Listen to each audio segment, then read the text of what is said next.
Hello, welcome to the PUBG Mobile Club Open 2019 Fall Split. This is the European region, and I am Blankcast, followed today and joined by John. Not followed, you don't follow me anywhere, to be honest with you. No, I'm a leader. You're a leader. I'm a leader amongst I don't men. follow you, though.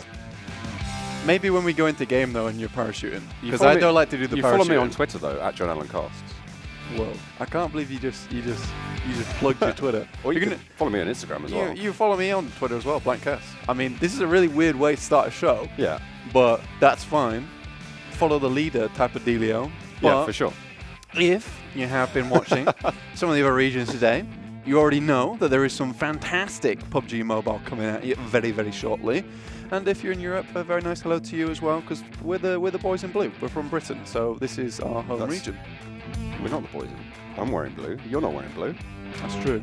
I'm the boy in several different shades of red and orange. And black and yellow and green. Yeah, there are quite a few different colours there. There's quite a lot of colours there going on. But we are going to be seeing quite a lot of colours going on in the European region as well. Hopefully, all of these teams are going to be in with a great shot. The EU region did fall a little bit short of the mark when it came to the global stages. So hopefully this time around they're going to pick up their feet, start marching on towards those chicken dinners. Indeed, and if you also want to get a chicken dinner, you need to play PUBG Mobile with a NEX phone, a NEX phone. They will give you the most immersive, the most powerful, and most outstanding performance you can find around. So if you want to get that chicken dinner, definitely hit up one of those phones before we head into game.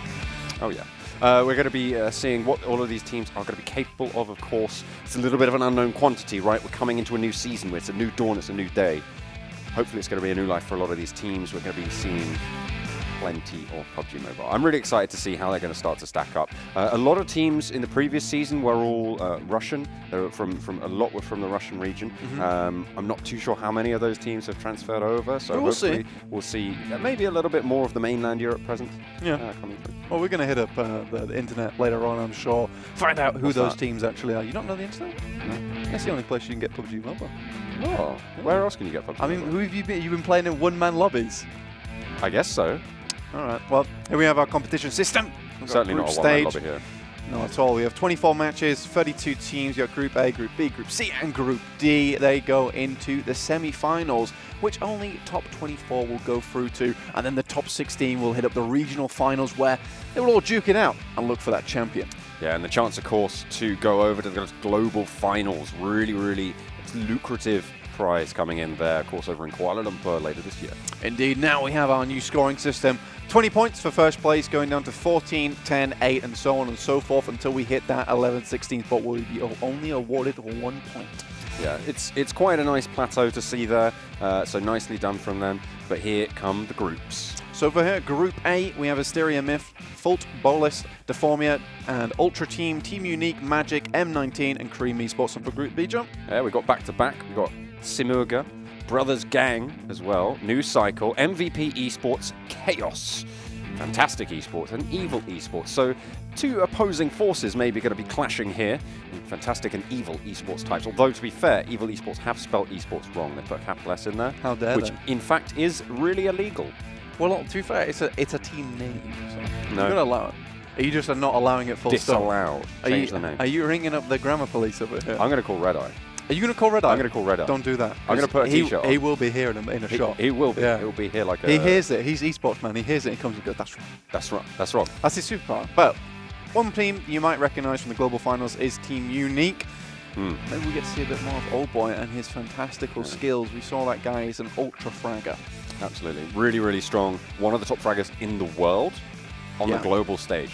Really, really nice to see them coming through. So maybe they'll be able to rally around that. What I sort of was hinting towards during the global final stage was that they're essentially what I called the chocolate frog team. They had one great fight, and then they just didn't really have much left in the bag to push it on forward. So hopefully they've learnt their lesson. Hopefully they'll be able to take those messages on board that me flaming them should have been able to provide. Well, they are coming down from the global finals, of course, which is the best teams from around the world now to play in Europe once again.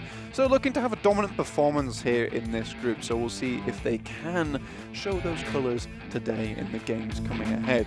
We will have Erangel heading up first as we watch the plane fly across it. So, Erangel, John, what do you think are the main key points here after we've seen some PUBG already today? It's very standard. It's a great place to start. A lot of these teams, well, everybody in who has ever played PUBG should be familiar with Erangel.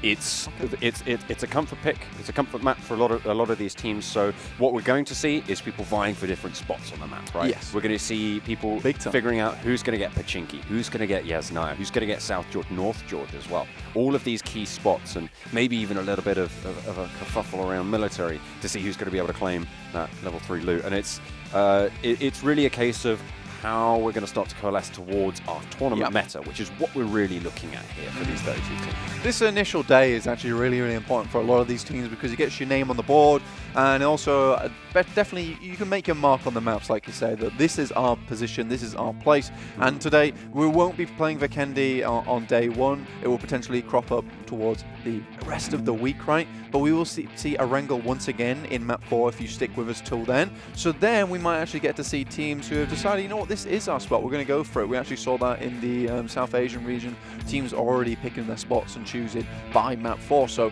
hopefully we see a bit of the same in the European region over here today. Yeah, so we've got Erangel, and then we've got Sanhok, followed by Miramar, and then another Erangel to close out the day. No Vikendi today, we'll be seeing it in the future, but not today. Of course, I think Erangel last time around made up about 50% of the map pool for essentially the entirety of these stages. So I think it's going to be the same this time around. Yeah, which is fair enough. I mean, it is the mainstay, right? It is the mainstay. For sure. I mean, so that means that teams that are strong in Erangel, in general, they're going to start to place higher up. You know, you can be the best in the world at Sanhok or Vikendi, but you know, if you're not got your Erangel basics down, you're going to come a cropper. You're going to be scuppered. Yeah, a little bit. Anyway. What we did notice from watching Erangel last time was that teams who tend to do very well in the first game seem to do very well once again in the last, so maybe we'll see a bit more of that. Sanhok, obviously we were looking a little bit of that, and it seems that people are getting a little bit wise to third-party plays now, and they're taking more of these god positions, like high up on hills with a lot of cover, and then sending that one player out. You got that 1 to 3 formation, where this guy is literally just your scout, make sure you know where they're coming from, and then those 3 men on the top, they can do the dirty work and get those gunfires in. You want to channel your inner lonely goat herd and exactly high up on those hills. Yeah. Whilst you watch them, you say, bro, there's some wolves coming at your sheep up there, so get the M4s out, lads. Sheep aren't goats though. No, they're not, but the goats are the guys on top, and then you got your shepherd in the bottom, and the wolves are the third partiers. Okay, all right. You feel that? Yeah, I feel like is goats v sheep, right? Is the fight, and then the wolves. It is, yeah. At the end of the day. Yeah, I like that metaphor. I don't think it's very apt, but it's kind of fun. Yeah, it's kind of fun. Yeah, it definitely might not be the most on point one. Yeah. But at the end of the day, we're about fun here at PUBG Mobile. Yeah, I think so actually. And winning. And winning. And winning. Winning is great too. But mainly fun. And if you want to have some fun, you can head over to the to Google Play or the App Store as well, and you can download PUBG Mobile yourself and have a bit of fun. And I'll have a good old blast at the game, because it is very, very good. And like you said, John, you can head over to those outlets and pick it up today. Oh, for sure. We are going to be heading into game, I believe. The first map, of course, Erangel, where it all started, where it all kicked off, and where we're going to kick off as well. We are going to kick off big time. A lot of these teams hope they're going to kick off as well.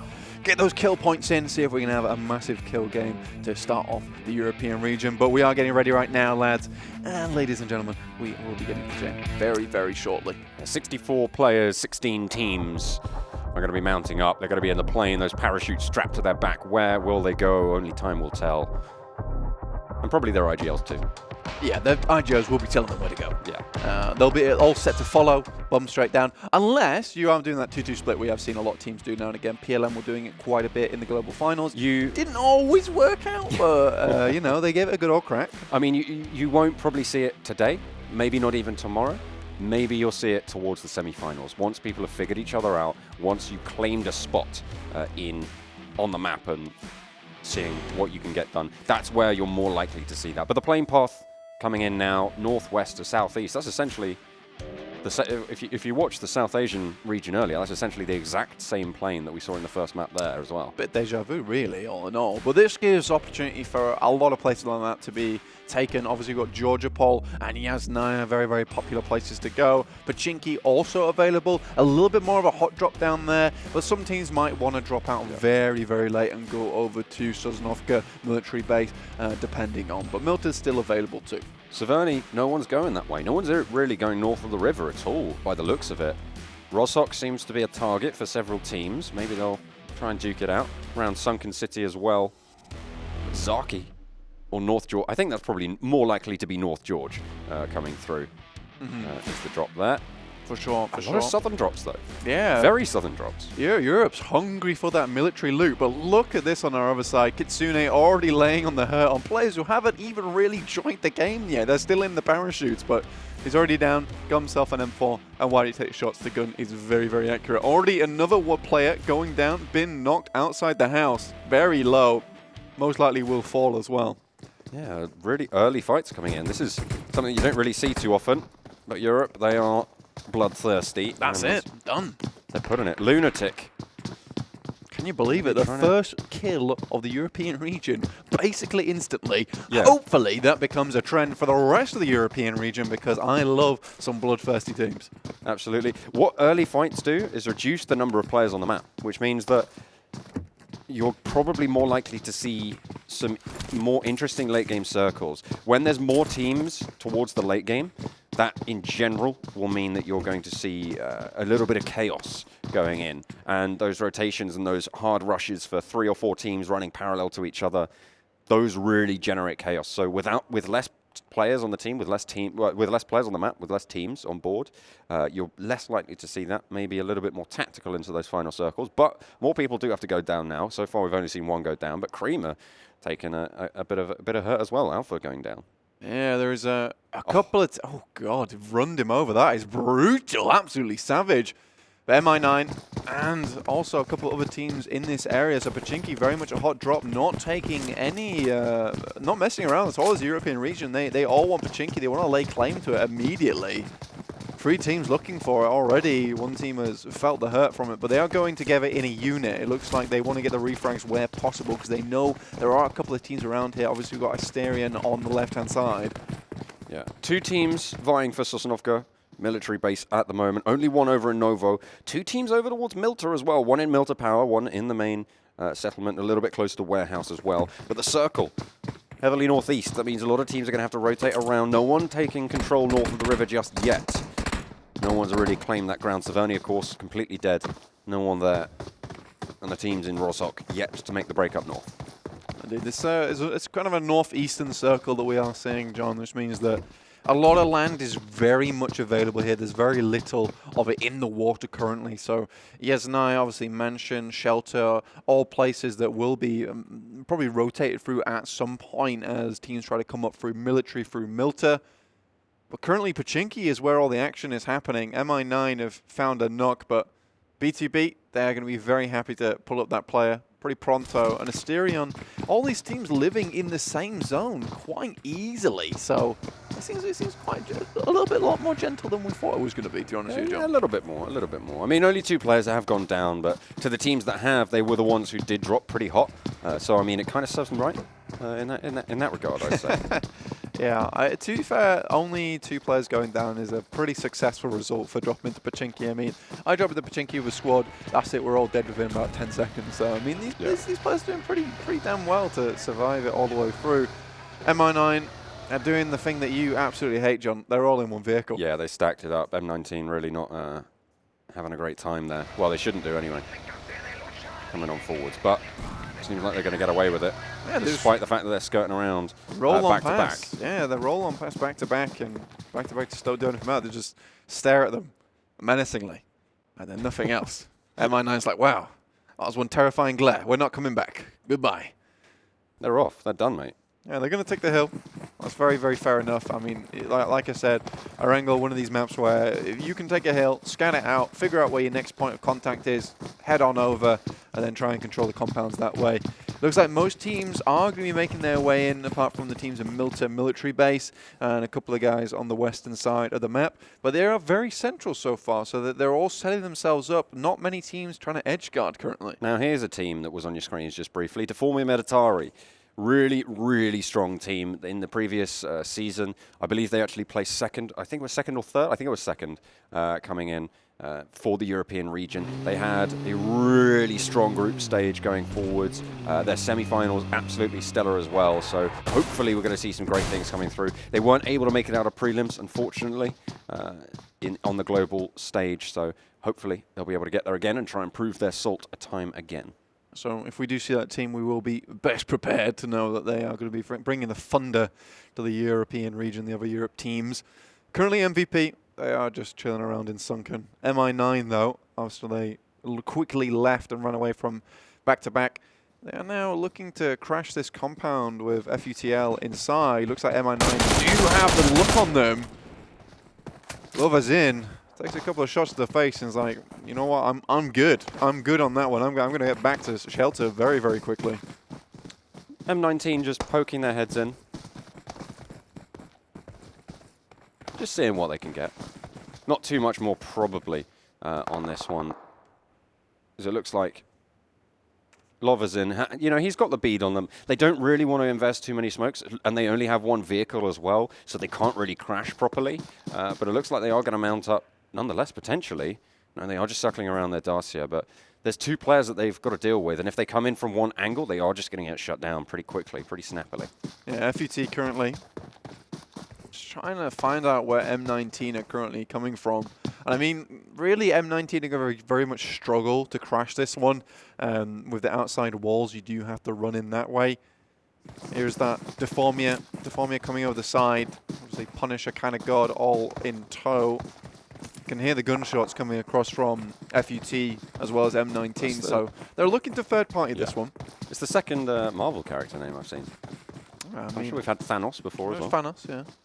Unfortunately, he can't just snap and half the server goes. We only have 32 players. That's Phase 5's job. Yeah, that is absolutely Phase 5's job.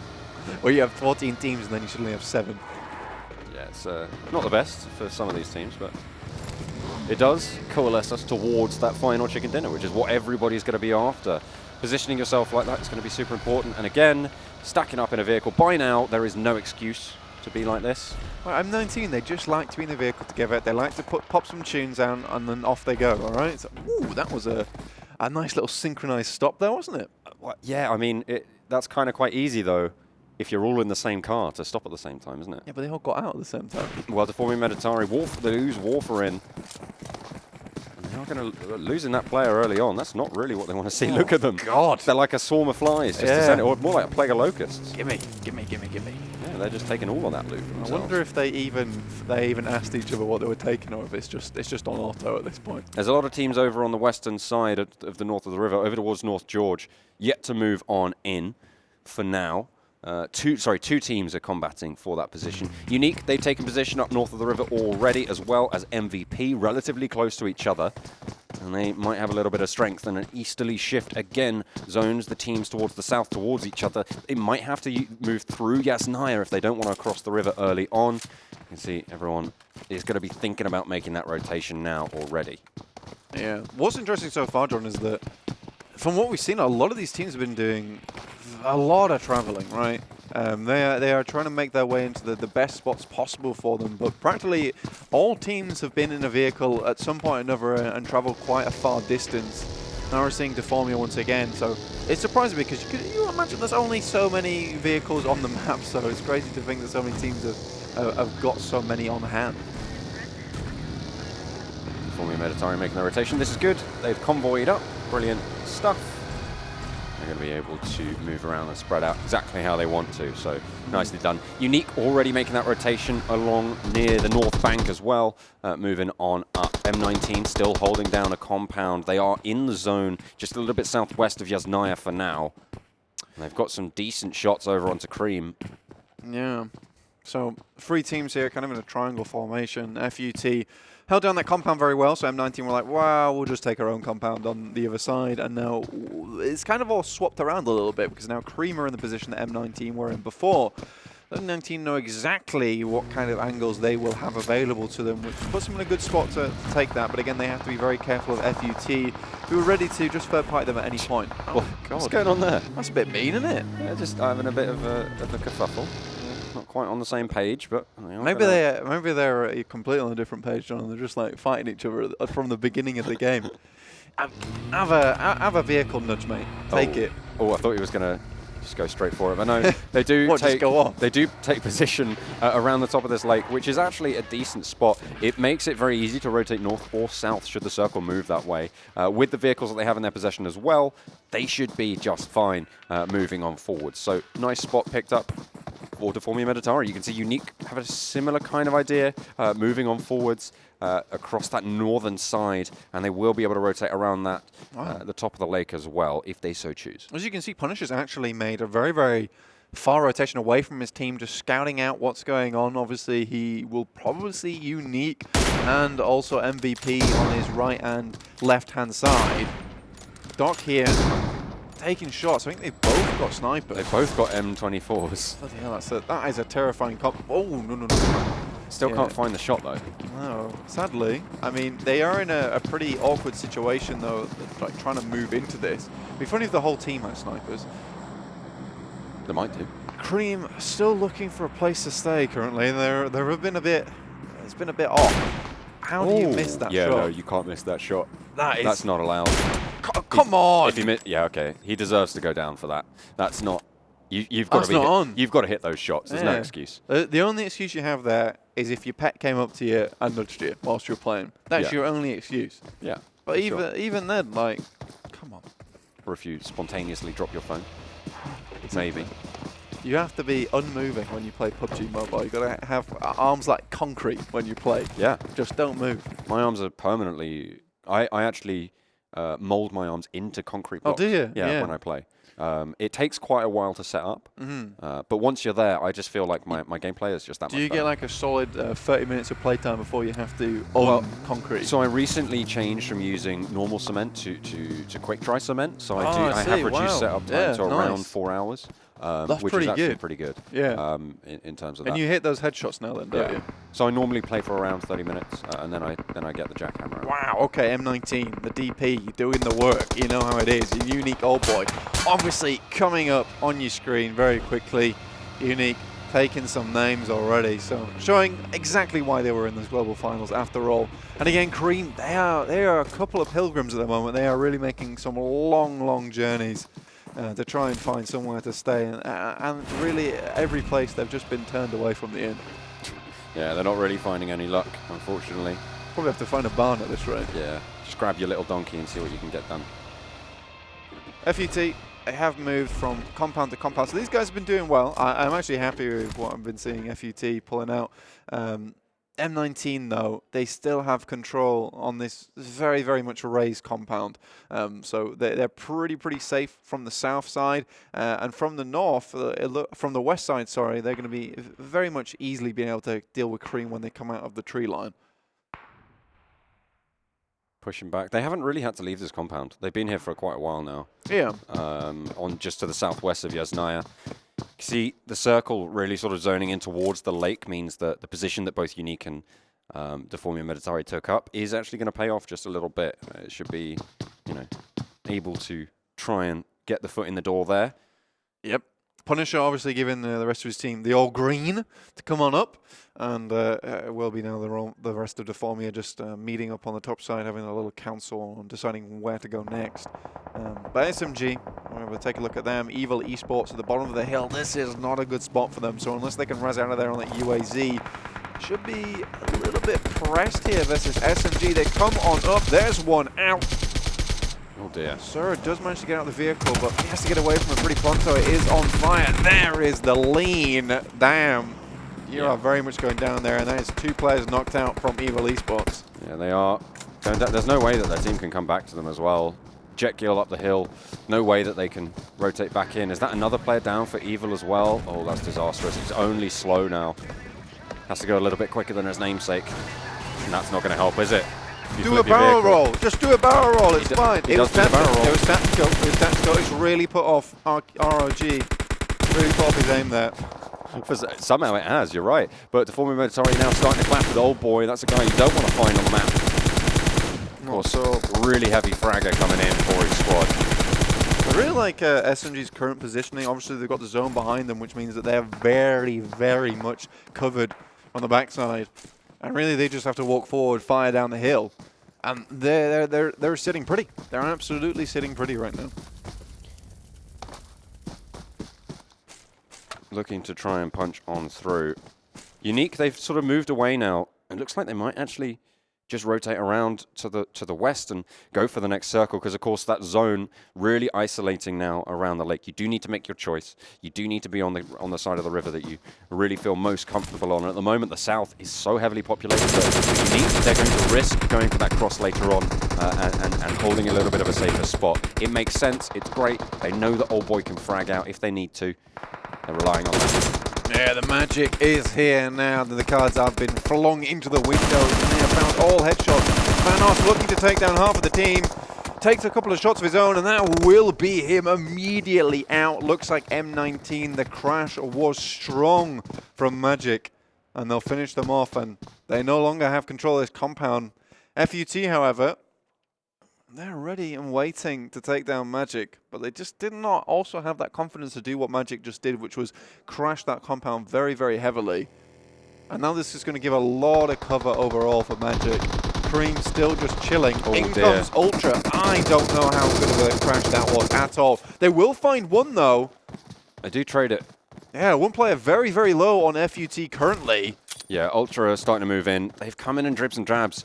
The nades are starting to come out from Futbolist, but in comes the Raz, and they aren't going to be able to get the spray down. He's just going for it. Okay, interesting. Wow, what a nade as well. Makes a third as well. Brilliant nades coming out. Brilliant hold coming out from Futbolist. They've done a bloody good job there, to say the least. And now it's Magic. Look how many teams are trying to crash all these compounds. He's gone. He's done. This is the DP in action. Oh, look at that. The spray is so controlled from Naya.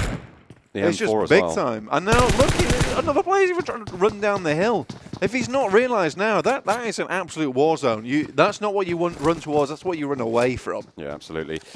Some questionable rotations starting to come in from a lot of these players. They seem to just decide to go somewhere and then don't stop, even if the situation changes. We go there, and if there is several landmines and also the red zone, we don't stop. Don't worry about it. Don't even, that's fine, mate. Yeah. Oh, there's 18 players over there. You know what? Let's go. Well, I mean, we said we were going. Yeah, so we can't stop now. It'd be rude, really. It's already in the sat-nav. Unique taking a little bit of a pounding, but Yasha gives it back as good as they get. Panda falls. Unique holding down the northern side. Deformia Meditari moved around there as well. Both of the top two teams from the previous season. They're both making very similar rotations now, which, you know, begs the question, why is nobody else trying to do the same thing? The southern side of this circle now starting to crunch down the river. A real heavy obstacle for a lot of these teams if they choose to go for it. Jetgill on a beam under the bridge. Cheeky. Just trying to hide it out. Moretza at the side as well, playing the coast. Seeing what he can find. Evil Esports slow. He has made it all the way down here, still in the circle currently, does not want to be caught out. He's a little bit of a tough spot though, because he's going to have to cross the road. You are very visible crossing that one. And really, other than that, his options are to go through the river. Again, Magic Master with that DP, putting in the work as per usual. And now we're going to start to see those teams fall one by one. Is a very interesting circle that's just popped. Unique, very close to being on the northern side, although it becomes the western side in the next circle. The only bridge really controlled by two teams as well. Deformia Meditari have to push straight through Unique. There's no way that they really want to go down south and try and crash that way. So we'll see what they opt to do. We'll see who comes out on top of that fray. But fantastic Esports, they're holding down a really strong compound here. Players to the south of them might prove a little bit tricky, but both of them are going to have to fight each other. There's no prompts to move just yet. The next zone not quite popping in, but as Phase 5 encroaches, these teams will start to fall. Very, very slow push from the zone coming up from the southern side, so they have a little bit of time. Seems like MVP, but look at this. Just a huge clump of teams all together, back to back, just completely out. FUT surviving it for a little bit longer. They've got one player in the Harry Potter Tower as well to ensure that the team does not all go down whilst they're sitting inside that tiny little bunker where if just one grenade goes through properly cooked, you are basically cooked yourself. Yeah, it's going to be pretty difficult to come back from that. One player down from Unique's, 4 kills on board already. About half of the lobby has disappeared, but we're still on 13 teams remaining. A lot of dribs and drabs starting to come through. Those risky rotations really not paying off for a lot of the squad. As Yasha falls from Unique as well, they are struggling to hold down this position at this stage.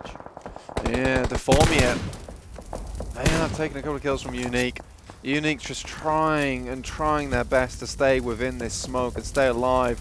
Another smoke does come through, does cover Rogue. Looks like Kitsune is going to go for the resurrect there, knowing that he just can't make it to the last circle by himself. He's going to need a player with him. Obviously, Old Boy, he is a little bit further down the hill. Got the vehicle on the side of him for cover. Top fragger, of course, but currently Deformia really being a thorn in their side from the back.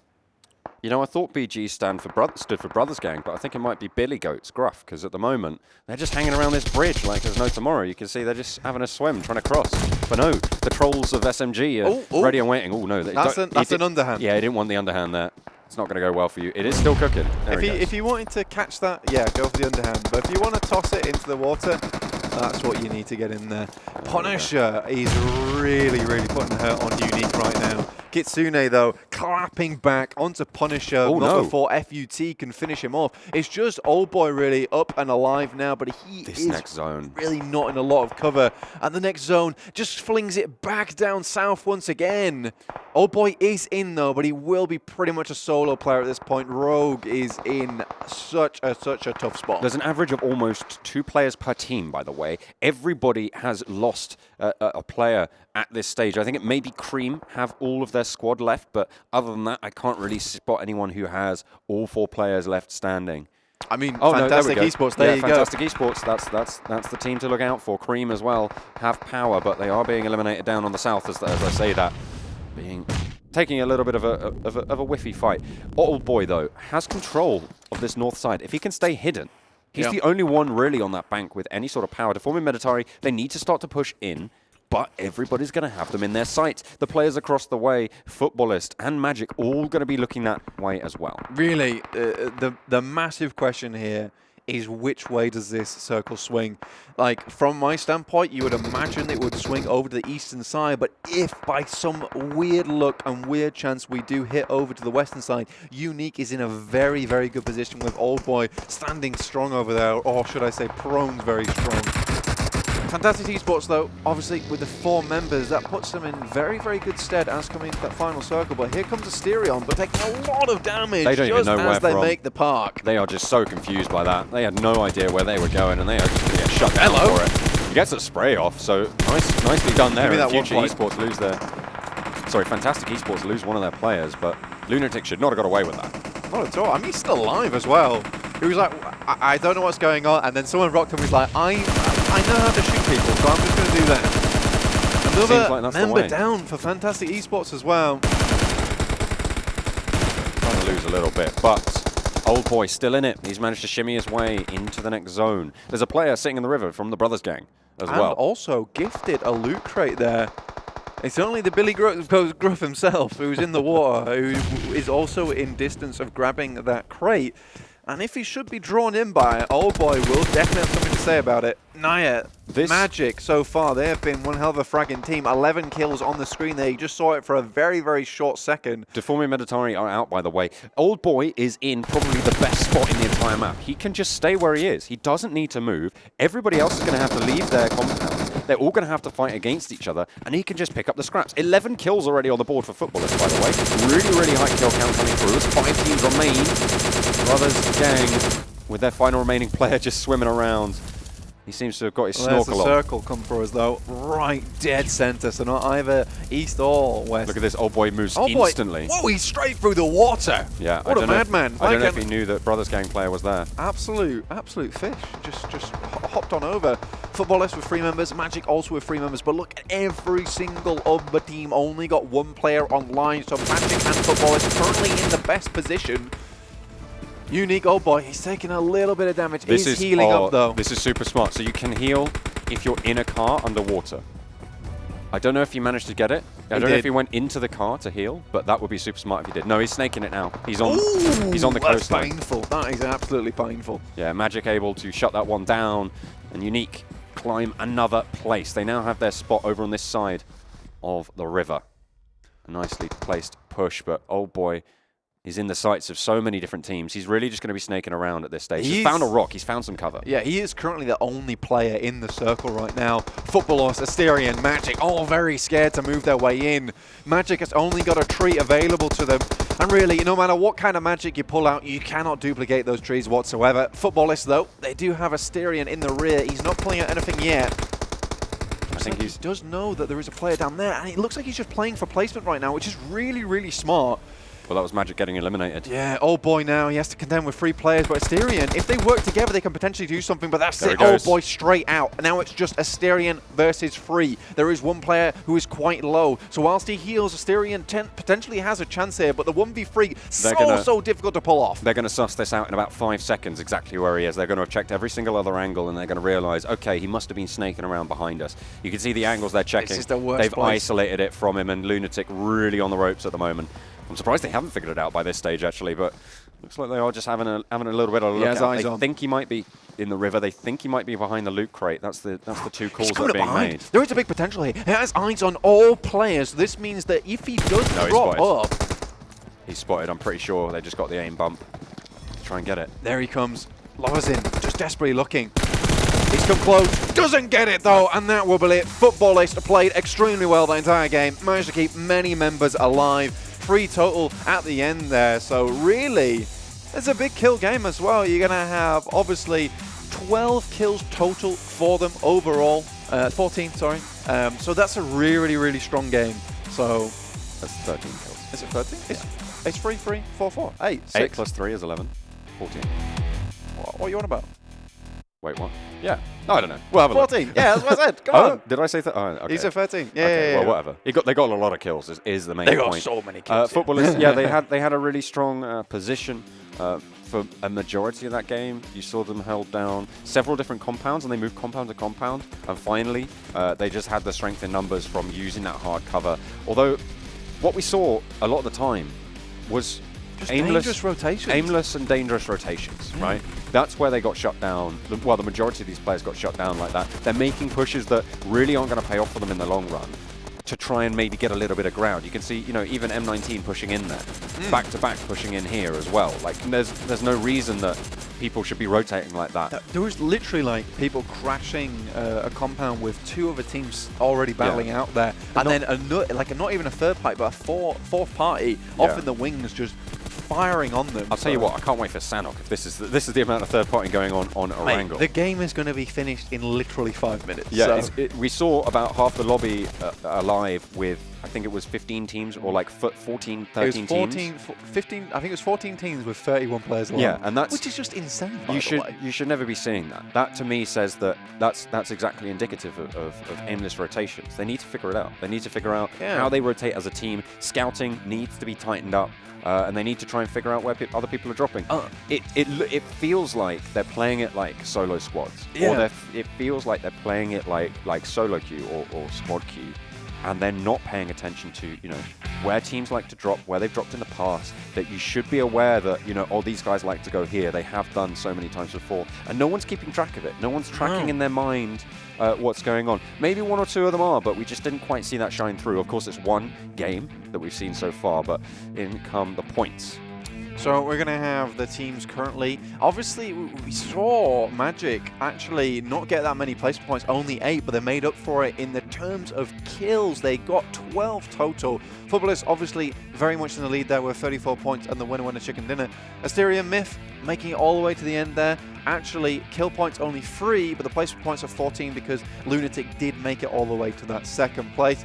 Team Unique also, Old Boy coming in very, very handy towards the end there. And actually, this is something to talk about. Unique, the way they played in the global finals, where it was very, very aggressive with players dying after the first initial fight. That's what it seemed to me there as well. Anyway, we have the scoreboard at number 2 coming from the screen. Ultra Team at the top in number 9th place. Deformia Meditari with 5, M19 we're coming down to 5, then over to SİMURGA at 5 again, and then we have these last 4 teams, Cream Esports EU with 2, and the last 3 teams, Evil Esports, MVP Esports and Chaos, only with the 1 point. Yeah, the points system changing so dramatically from last season, I really like. It means that the bottom of the tables do become very easily ladderable, and that's exactly what you want to see. Of course, it's the top 24 teams that go through, so you only need to avoid being in that bottom 16. That's really the name of the game here in the group stages, right? You don't need to be the best. You don't need to, have flashy, fantastic plays. But of course, that's nice to have. Wonderful. But all you need to be, aware of is just don't be trash. Absolutely. At the end of the day, that's all you need to know. And for us, we're going to go for a very, very quick break, and we'll be back with you very soon.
PUBG Mobile Team Deathmatch.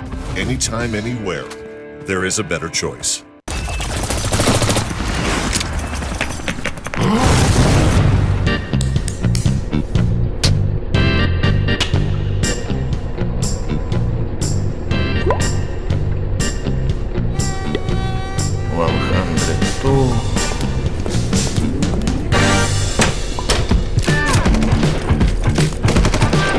PUBG Mobile Team Deathmatch.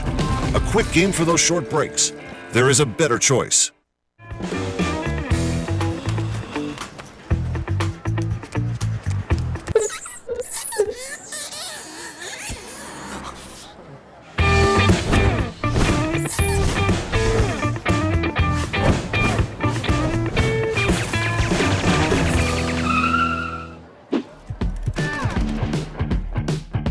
PUBG Mobile Team Deathmatch. Endless respawn, endless fun. There is a better choice.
Hello, welcome back to the PUBG Mobile Club Open Fall Split.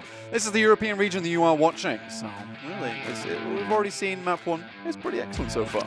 It was, well, excellent I think is a bit of a strong word. I would say exciting, eventful, interesting in terms of some of those rotations, but it was, as we say, exciting and entertaining. I think that's the kind of the bottom line here, of course.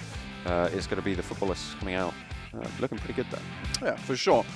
Anyway, if you are wanting to beat out anyone on the battlefield, you're going to need seamless and uninterrupted gaming, and that's why our sponsor today for the European region is NEX. Absolutely. It's going to be outstanding performance and more powerful and more immersive than ever before for those glorious chicken dinners. Yeah, we make it sound amazing, and it is. Anyway, we will be getting into map 2 very, very shortly, which will be Sanhok, John, the king of maps when it comes to third party. Yeah, it's exactly what the EU region, I think, thrives on, right? They're going to be looking to try and just go in for these fights, because apparently that's what they like to do in EU. They like to just see a fight. Yes. It's like moths to a flame, right? Absolutely. It's they can't resist it. You know, you just gotta find it. And the funny thing is that like just like a moth of a light, despite the light being very, very hot and unenjoyable to touch, the moth will directly fly at it and hit its head on it. Just like the European players when it comes to a highly contested compound. It is like a very bright flame. Absolutely. It's exactly the same. I think that they need to kind of buck up their ideas. What I want to see is a team try and bait in a fight by firing off and maybe trying to posture as if there's a fight going on.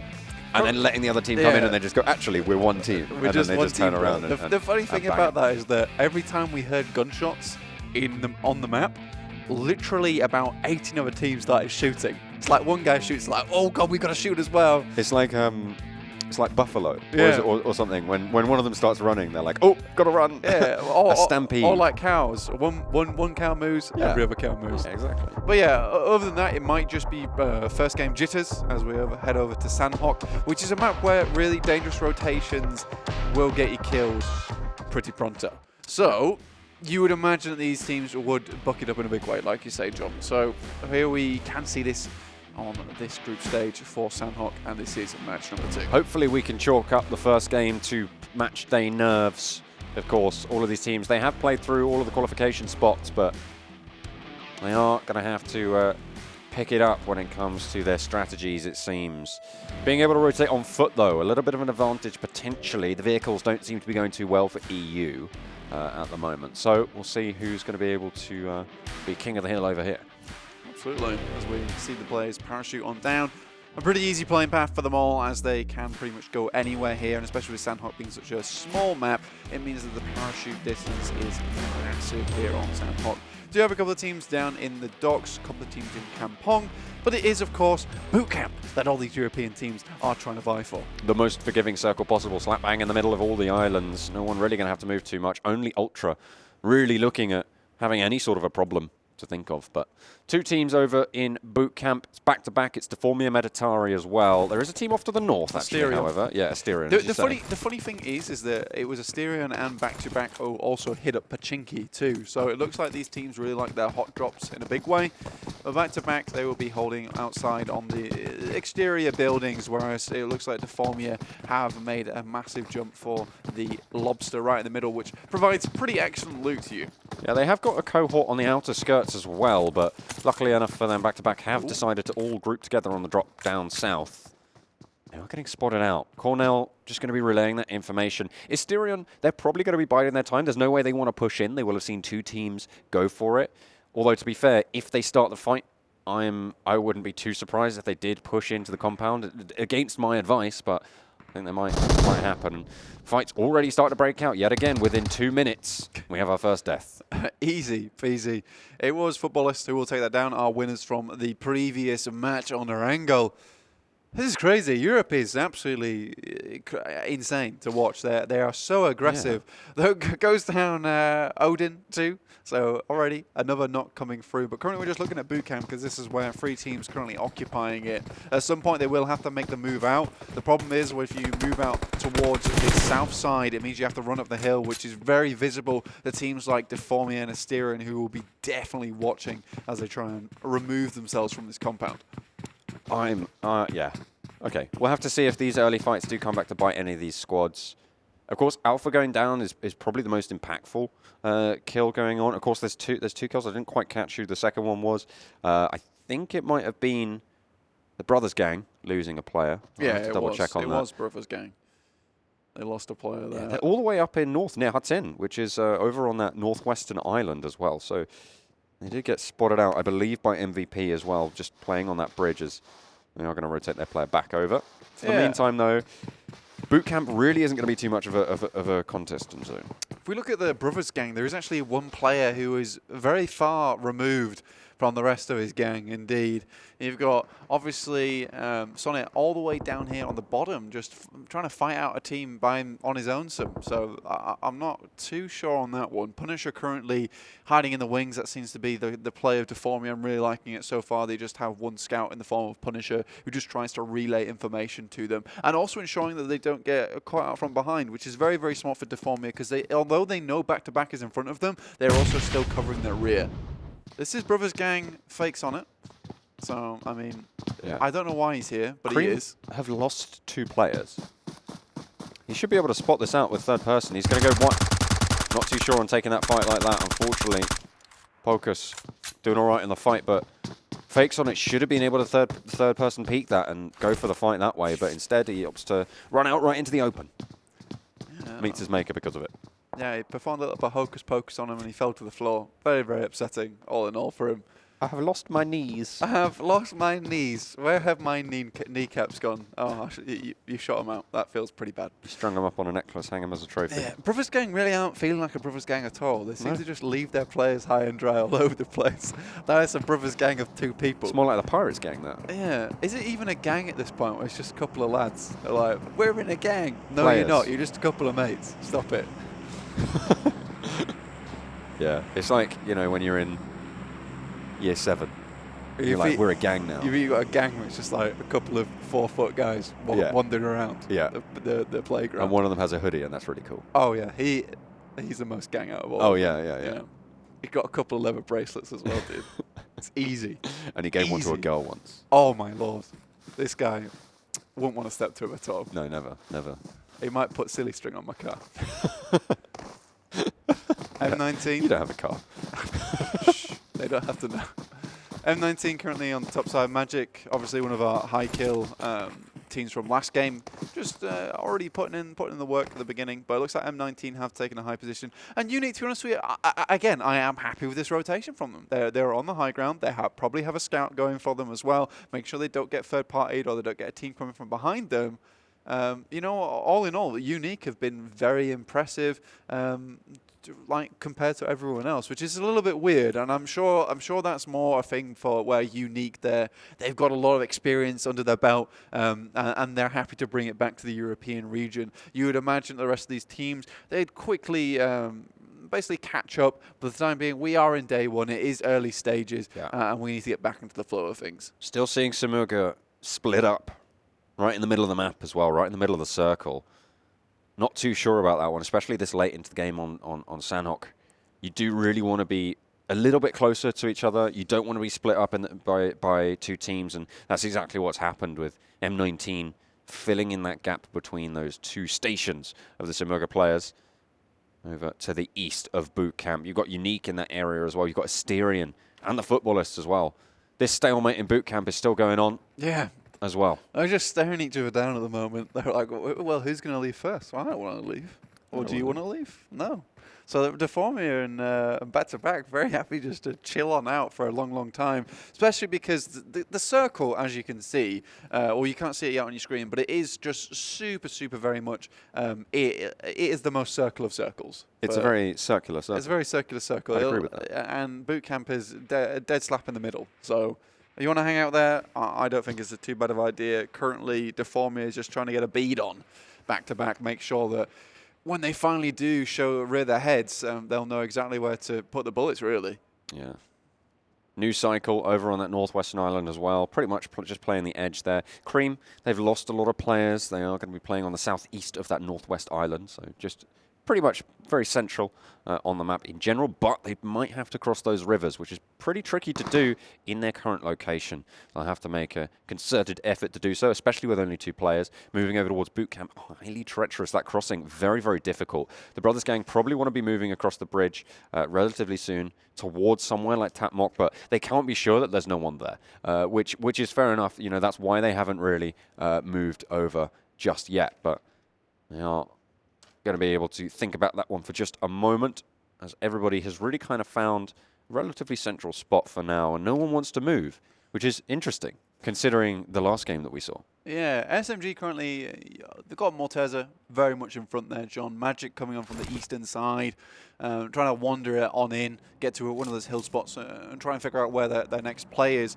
But currently, Brothers Gang, they've just been playing rock, paper, scissors up in Hatin for about 10 minutes. So I'm happy with that. I think they're trying to figure out who's going to split up first, like who's going to leave Hatin, who's going to leave Hatin next. They're sacrificing one brother at a time to the rest of the team. Exactly. A good tactic, to be honest with you. At some point, one of the teams is going to see a Brothers Gang player and be like, you know what, you did actually give us a lot of kill points. We'll let you go.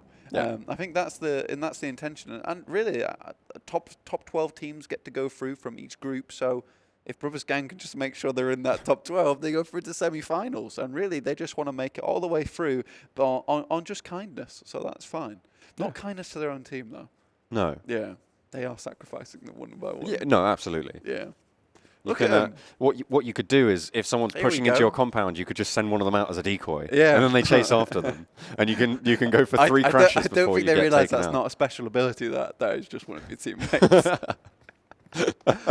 Okay. Unique still on this high ground. It's very, very good. Look at all the hard cover around them. No one's moving, which means they don't need to move either. Yeah. It's reasonable that they're going to stay here. The next circle is going to pop in a couple of seconds, so we'll be able to see that. Yeah. In a hot minute, we will see where the circle heads off to.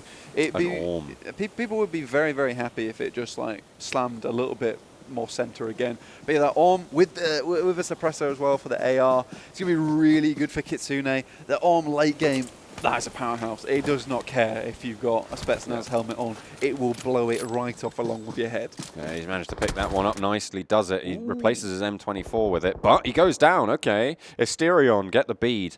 Are they going to be able to finish it off? No, not quite. He's managed to find a bit of cover, but... Oh, the tree is taking a beating. He's still taking some damage. He needs to try and push... Yeah, this is a good idea. That's actually a very good play. That was super smart, moving up to the crate. There's so much more cover there. It's so much easier for his team to start to come on through. Yeah. The big thing here for me, though, is that now Asterion has started shooting, John. You can be sure that the cows are going to start to move very, very shortly as well, and many other teams will be coming up to this location. Like we said before, Sanhok, such a small map, rotations are not difficult. And Asterion do not want to leave this compound, though, because they will be out of cover. Currently, all they can hope to do is whittle Kitsune down. Oh, boy. Does he leave him down there, though? That's the question. Do they have enough smokes to make a little smoke train, a little smoke path down to him? I don't think they do. Oh, here we go. There's one. This can potentially allow the rundown, and it is. Oh boy! Yeah. What a massive jump he made there as well. Literally a Spider-Man jump. Yeah, very really nice. Exactly as it needed to be. He knew he had the sight lines behind that tree to be able to just drop down. Gravity's going to send you faster than you can run. Yeah. So he is going to be able to get the res on up, and they do keep that orm in play for Kitsune. Of course, the sniper for Unique. So that was on the right player at the right time, and now they can start to fire down onto Asterion. There's the cows coming right in. It's MVP. It is literally Mr. Wolf, and he smells them. Oh dear, Cream taking another beating as well. They're not having a greatest game. The crossing not going well for them as they do move straight into NewCycle, but they're still going for it. That's a pity smoke if ever I saw one, really. Yeah, MVP take a little bit of damage of their own. They lose Danny. Yeah, from Unique as well. So Unique made a really long shot there. But That's now, Cream out. Lunatic, they're playing a dangerous game with Kitsune in particular because they know where they will be popping their heads. There is only so many windows on Sanhok compounds. As we see, first team does go out is Cream. But like I was saying, there are only so many windows you can pop your head out on Sanhok compounds. And if Kitsune spots you and he gets a headshot with that arm, boom, you are out of the game. Doesn't even need a headshot. Doesn't even need a headshot. A body shot would do the trick. Just smash it out. Next circle, going to zone everyone pretty much to the main island. Everyone's going to need to make this rotation relatively soon. Of course, the Brothers gang have now moved across to the main island. It should be okay there. Yeah. As everyone else is vying for position. The south side is pretty sparse in terms of compounds and cover, so it's no surprise really that no one's moved there. But for the moment, Deformia Meditari and back-to-back really in a very good spot over on boot camp. I mean, as long as they kind of have agreed not to fight in this situation. Which is fair. Punisher, the scout from Deformia and also the scout from back-to-back walked out, both contract in hand, and they got each other to sign it. So absolutely fine in that sense. They are happy to just coexist in boot camp. Now, Brothers gang making their way down from the north side, and Evil Esports, after that pretty sad end to their run on Erangel, they have actually decided to play a little bit more safe, and they're looking to cross over by Cave and Painan. Fantastic team. Or fantastic esports. They are a fantastic team as well. They are a fantastic team. Fantastic esports. They're vying for control of the northeast. Not in the greatest position, but at the moment it's Magic and Chaos who are really trying to control that eastern flank. The center of the map at the moment, I would say, is pretty dominated by Unique in this current situation. They've got a good spot. They've got that Orm as well. They've got the sightlines to play with. So hopefully they'll be able to hold that one down, stop those teams from boot camp from getting any further in. You can see Deformia Meditari have finally broken the deadlock, and they've moved away now. They've moved southeast, and they are actually moving a little bit closer to Unique and the rest of the squad. So as they move on in, the next circle is just about to pop. Back-to-back look like they want to take the fight, though. Yeah, as you can see, Unique is on the screen there for you on the map. So you now see where the next circle goes. Unique still sitting pretty in this one, but back-to-back they will have to move. And now it's Deformia who have the advantage after making that preemptive removal of themselves from boot camp. But Unique look like they will be putting their hurt on Deformia already. You can see Rogue has found one of the players, most likely Punisher, the scout from Deformia. No, they're going for the fight. Yeah, it was Warfarin who actually went down, but Rogue's still very close. Unique, oh boy, wow, this is a pretty bold push from him. Out come the nades. Nice nade over the top there from Cornell. Excellent. Oh, it's Punisher's nade, actually found it. Bombardment, relatively strong. Warfarin is down, however, and there's a lot of damage onto the rest of the Deformia Meditari squad. Warfarin bleeding out very, very quickly. This is going to force the rotation coming out and from the rest of his squad and see what they can get. Very happy with the way that Unique actually played this. They do get the player back up, and oh boy, does not miss those shots. He was really very much preoccupied with getting his team member up, which is the correct thing to do, especially in PUBG Mobile. And it looks like Deformia just put too much stock into making those very fast pushes, but they were pushing with 3 members, whereas Unique, oh boy, knew he had 2 members behind him with his back. This is super smart now. Unique are like, you know what, we've done the damage. We've already picked up the frags. We're just going to leave. We're going to go and try and fight against M19 instead, bugging out the back along the ridge line. Super smart, pretty dangerous though. Silhouetting yourself like that can prove disastrous, but they managed to get away with it, and they can hear those gunshots going off in other parts of the map a little bit further down the hill. They know M19's engaged, and they can try and third party. Yeah, Futbolist over here, nice little spread. Yasha takes a little bit of damage, a little bit too much as well, as he drops down to about 25%. Kitsune, though, with the Orm, if one of those boys up on the mountain dares to poke his head out, he's going to have a nasty surprise waiting for him. Yeah. Yasha healing up. Smart decision. Once again, Unique playing this very, very slowly, which is it's super different to the way that most of these other teams have been playing so far. Very, very smart player overall. Loving what I'm seeing. Deformia, I think they have good fragging power, and they moved at the correct time, and now they are just waiting it out, which is also a smart move on their side. But it does mean that Unique are now trapped between a rock and a hard place, and Old Boy is looking to flush the remaining players of Deformia out. They're going to hear those footsteps. Punisher, you can see he knows exactly what's going on. It's like they might just be trying to bait out the peaks. Just jumping up and down. Come on. Yeah. They know what side of the hill they control. They know what side of the hill Deformia Meditari could control, but it looks like they don't know exactly where they are, because they are just moving around and hopping around like bunny rabbits. Yeah. I mean, hopping around like this does mean that you only get the footstep sound of when they land, but it also does mean that they can see a little bit further over the top of the rock. Yeah. It's not a massive advantage, but it is something, and everything you can add to your repertoire is something else in the tool belt, right? Absolutely. Looks like they are going to start to check that. Oh, Yasha could have been peeked on there. Oh, this is very cheeky. He's there. He's right there. Yasha just ducks behind cover. He's given them the information now. The rest of his team will know where he is. Punisher's like, I need to finish this quick, but not before. He gets absolutely ruined by Kitsune's M4. Kinda God as well. Still trying to go. Oh boy.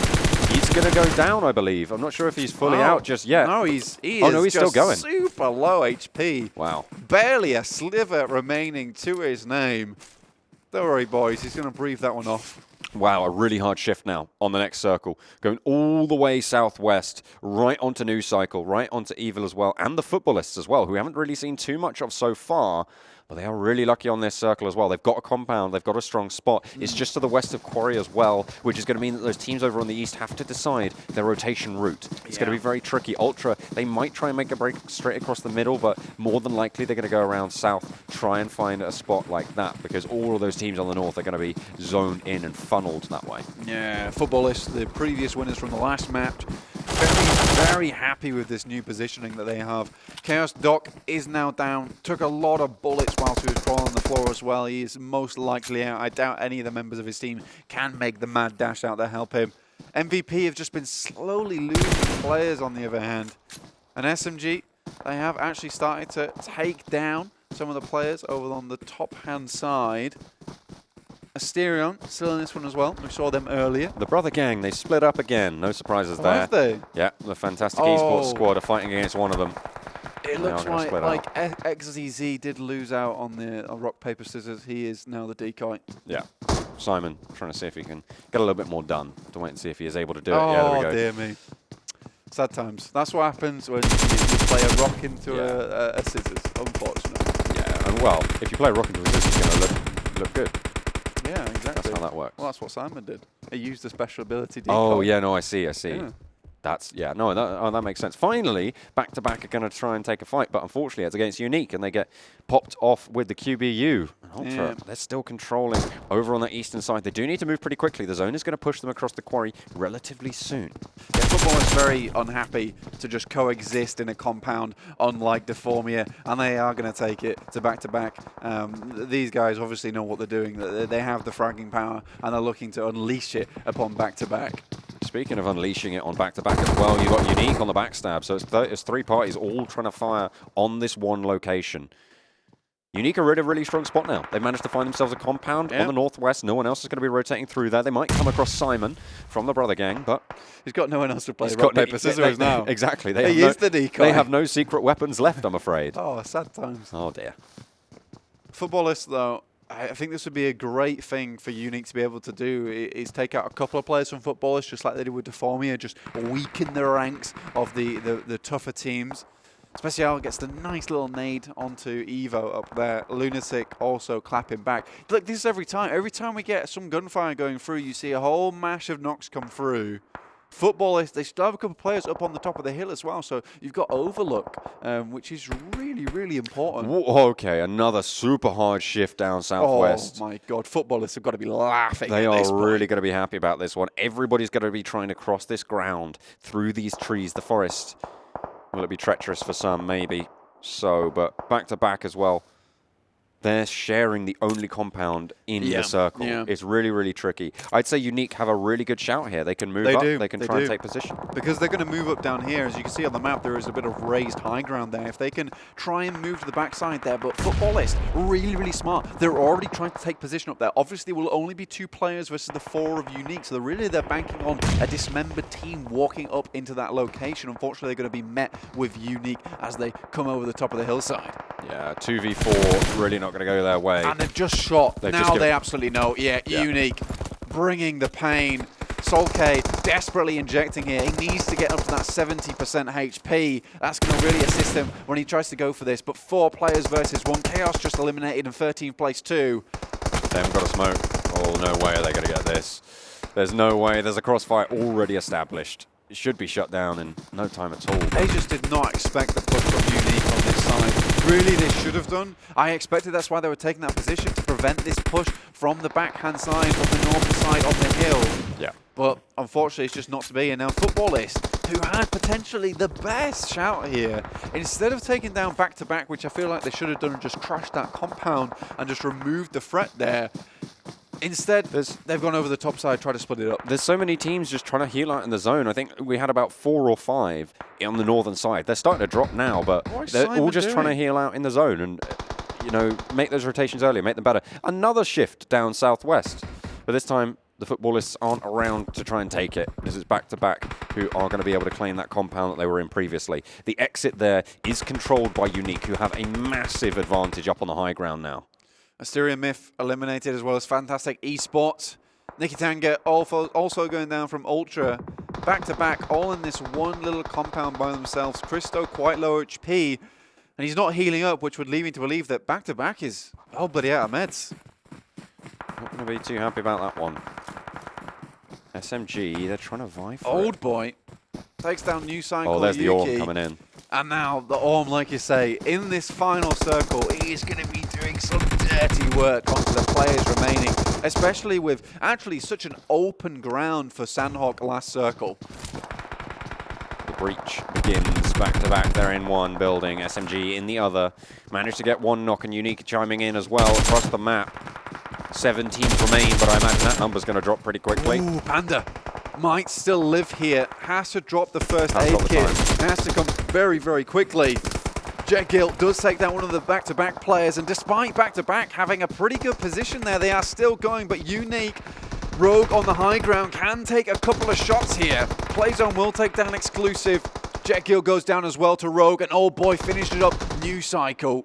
Panda made it into the zone. The run was just about fast enough, but he's going to be on sliver of HP. The question is, can he stay alive long enough to ladder up in terms of the points? Unique do take a knock, but they have the backup to go for the res. Only coming up against another 3 teams now. There's a huge amount of kills coming from Unique, and it looks like they will go pick the boy up, Old Boy. They know they want these 4 members, and they're going to spread it out now and just comb it over, knowing that there is only M19 with 2 players, NewCycle with 2 players, and SMG with a single player remaining here. Kitsune still holding onto that arm. We didn't hear too many shots from it either, so he definitely has the ammo remaining, and that's basically like a one-tap onto someone. Absolutely. I mean, at this stage as well, it's going to be absolutely devastating. The armor is going to be very, very low. Unique, they're looking to wrap it around. 7 kills already, and look at this push. Of this team. He does go down, though, for his boldness, but Unique Old Boy is there to pick up the pieces. M19 will hear that one out. They pick themselves up way more kills. It wasn't 7, it was 17. It was 17 kills for Unique. Unique have been absolutely blasting it. And on top of that, what we've also seen is that Unique have been getting a lot of knocks, and some of their kills have been stolen as well. SMG Panda just trying to make his way through. Does spot Rogue, but Rogue spots him back. It's just so easy. No. It's so good for Unique. They're just blasting on people. The confidence from this team is just insane. Kitsune, they've already wrapped round. M19 not looking in a good spot, and he's just crouching it on in. They absolutely know the rotation on them. Team Unique, 3 players remaining. M19 dangerously close to Kitsune. Kitsune just drops up. Silence SIR comes out, will just take him down. Now 3 players advancing on Evo Station. It was all but done and dusted. Now I'm excited to see how many kills were actually in total there. Oh, what an insane game that was. 20 kills coming through from Unique. That's absolutely incredible. They got very, very strong. 20 kills, but 20 points for the kills. 20 points for placements. That's a 40-point game. That is incredible. It's going to be real tough to beat. I think the maximum we've seen so far across the PMCO in the previous season was somewhere around, I think, 26 kills total. So that is up there in terms of records. Yeah, I think that was from, I believe it was from RRQ in SEA. They had one hell of an aggressive game, and we know they're a dominant team. So very, very incredible from the boys over this side. And we're going to see some highlights as the plane comes on through. Here's the decoy being sacrificed. Oh yeah. What's that? Which decoy number is that? I think that might have been 2. I think that was decoy number... was it 1 or 2? It was 2, yeah. Number 1 went down very, very early. They're all the same in the eyes of the gods they sacrificed them to. all the same in the eyes of the Brothers Gang. Oh boy, this guy had a fantastic game. Despite him maybe not getting the most kills, I think Rogue was up there with 8. he was really putting the pressure on a lot of teams, allowing the rest of his team to get those off angles and push them on in. It's very scary going against Unique. He's it the fear really factor, is. right? He is big time. He just rolls on in. As soon as you see a guy just jumping around a corner, you're like, oh no. Also, don't just go back to the time when Kitsune went down behind a tree and he literally yeeted himself down the hill. Yeah. Oh no, he's bold. He's dramatic. He's heroic. He really is dramatic. Put him on a stage and you'd have a fantastic time. Yeah, absolutely. I mean, we'll see if they're able to continue that performance as well. Of course, they were the top placing team from the previous season, so they do have a lot to live up to. Seems like they're doing just that, although they did have not the greatest showing on the first map. You know, it wasn't as strong as maybe they would like to, but it was really, you know, moving in solid now. So 40 points, that's more than enough to be very happy with. Yeah, and I think that the main thing we got to think about here is that, sure, in the first game wasn't the best. It wasn't ideal, but they made what they could of it, right? With Old Boy making it all the way to the end circle and doing a very good job from there, despite him having to cross the river. Fantastic display of dominance with getting in the car and just blasting it through the water as well. So, absolutely. I mean, they got themselves in a position where it's like, you know what, boys, we might not have the best game here, but at least we've set ourselves up to still get a lead if we get a fantastic game in match 2, which they absolutely did. I think the most fantastic game that we've seen at least all day. Yeah, I mean, it was much better paced. It was much better rotated by multiple different teams. But in come the scores, 40 points, brilliant stuff coming on through. Nice to see. M19 though, they had a decent shout into this game, as well as a couple of teams that didn't have that great of a game the first time around. Yeah, I mean, if we look at this, the kill points going through at 30 between Team Unique and M19, that's almost half of the lobby already going to just 2 teams. SMG, I think, did pretty well to make their way into. They had some unfortunate circle luck and they kept having to push through teams, and despite that they made their way all the way into that 3rd place. NewCycle coming in 4th, Evil Esports in 5th, then on to Ultra Team in 6th, 7th place goes to back-to-back, and 8th was Asterion Myth. They didn't get too many points at all though, because as we saw, they were just moving from compound to compound, not doing too much. We'll have to see how people are going to be able to pick it up. Futbolist, the previous winners as well, only scoring 3. It's pretty disastrous. It's not how you want to springboard off a win. Deformia Meditari, again, underperforming. Not what we want to see from them. Going down in 15th position. Despite making it quite far through that game as well. I think they were just a little bit too scared of Asterion Myth, which didn't make too much sense to me. And now here we go. We have the total scoreboard on your screen for you. Team Unique sitting pretty at the top, literally just floating on a pedestal at 57 points. Person 1 only just behind them in number 2. They're on 37. There's a massive lead here. We're looking at Team Unique, John. Yeah, the difference between 1st and 2nd is about the same as the difference between 2nd and 8th. Well, more likely 2nd and 7th. It's bigger than the gap between 2nd and 7th, which is quite dramatic. It's very, very crazy. Almost as dramatic as Old Boy. How is Brothers Gang in 8th place? 15 points. 15 points. They managed to get some decent placements. They've got some good placement points. They've got 11 placement points over 2 games. They've only got 4 kills, but that's what we're talking about. It's the kindness play. They're just unleashing the decoys once after another, and they're just going to try and gun for those 14 pointers, those 10-point games. Like we said before, just get you sent into that top 12, and that's absolutely what they've done. The difficulty there is you're isolating yourself into playing that style. When it comes to the regional, you're great until you hit the regional finals, right? Then they'll unleash their true form. Then they're going to have to try and unleash it, but they won't have had the practice. No. They won't have had the same tournament experience that everybody else will have had. They'll be coming up against the strongest fraggers in the region, and they just won't be able to do a similar sort of style of thing. Yeah, because obviously we've not actually seen Group C and D as of yet. No, not yet. We're only going to watch Group A and B today. Here you can see actually the other teams in the region. Obviously, none of them got any points yet because they haven't played yet. Yeah, that does make sense. Look at that. What the? That's quite a few balls. Oh my god. Okay. Seems like Groups A and B are a China shop in this point. Absolutely. Like, they are just going to rush on through. That's incredible to see. Unfortunately, you know what? You're going to be feeling a little bit bad if you're Yasha. I have a question for you. Is the little U on the logo? That's what it's called. I know it stands for unique, but would you say that that's like a nose ring for the bull, or do you think it's the head? I think it's. I was going to say it was the nose ring for the bull. For some reason, whenever I look at it, I think face. I think it's nose. Every time it says nose ring to me. Yeah, it says nose ring. It says nose ring to me, but I feel face. I don't know why. You feel face. Yeah. It's very strange. You should get that tattooed. I should I see nose ring, I feel face. Anyway, boys, we're going to go to a quick break before we come back with you on match number 3. So don't go anywhere. We'll be back very, very soon. Oh, yeah.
Go. Oh, there we go. There we go.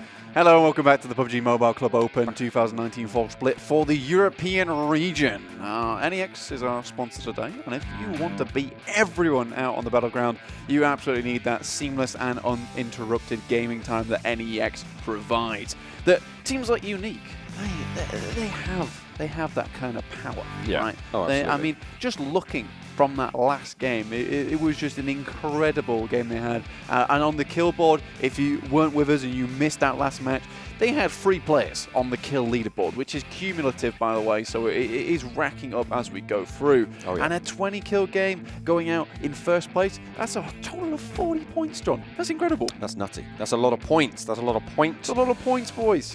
It's a lot of points, boys. They are going to be pretty happy with that performance, of course. Congratulations to them for that one. But they need to maintain. That's the idea, right? They came top of last season in the spring split. This time around, it's the fall split. It's an entirely different game, but it seems like they're playing the same thing. Yeah, it absolutely does. They don't seem to be making as many mistakes they did in the global finals, though. That is something I have noticed. They seem to be playing a lot more slow. Obviously, we only have 2 matches to work off right now, but I mean, it's very dominant at 40 points for 1 game. To be fair, in the global finals, they were playing against a lot stiffer competition. The best teams in the world. Yeah, they were. They were pretty powerful adversaries that they had to go up against in the end. But as we see it, I think so far Unique has put a pretty big stamp on the European region so far.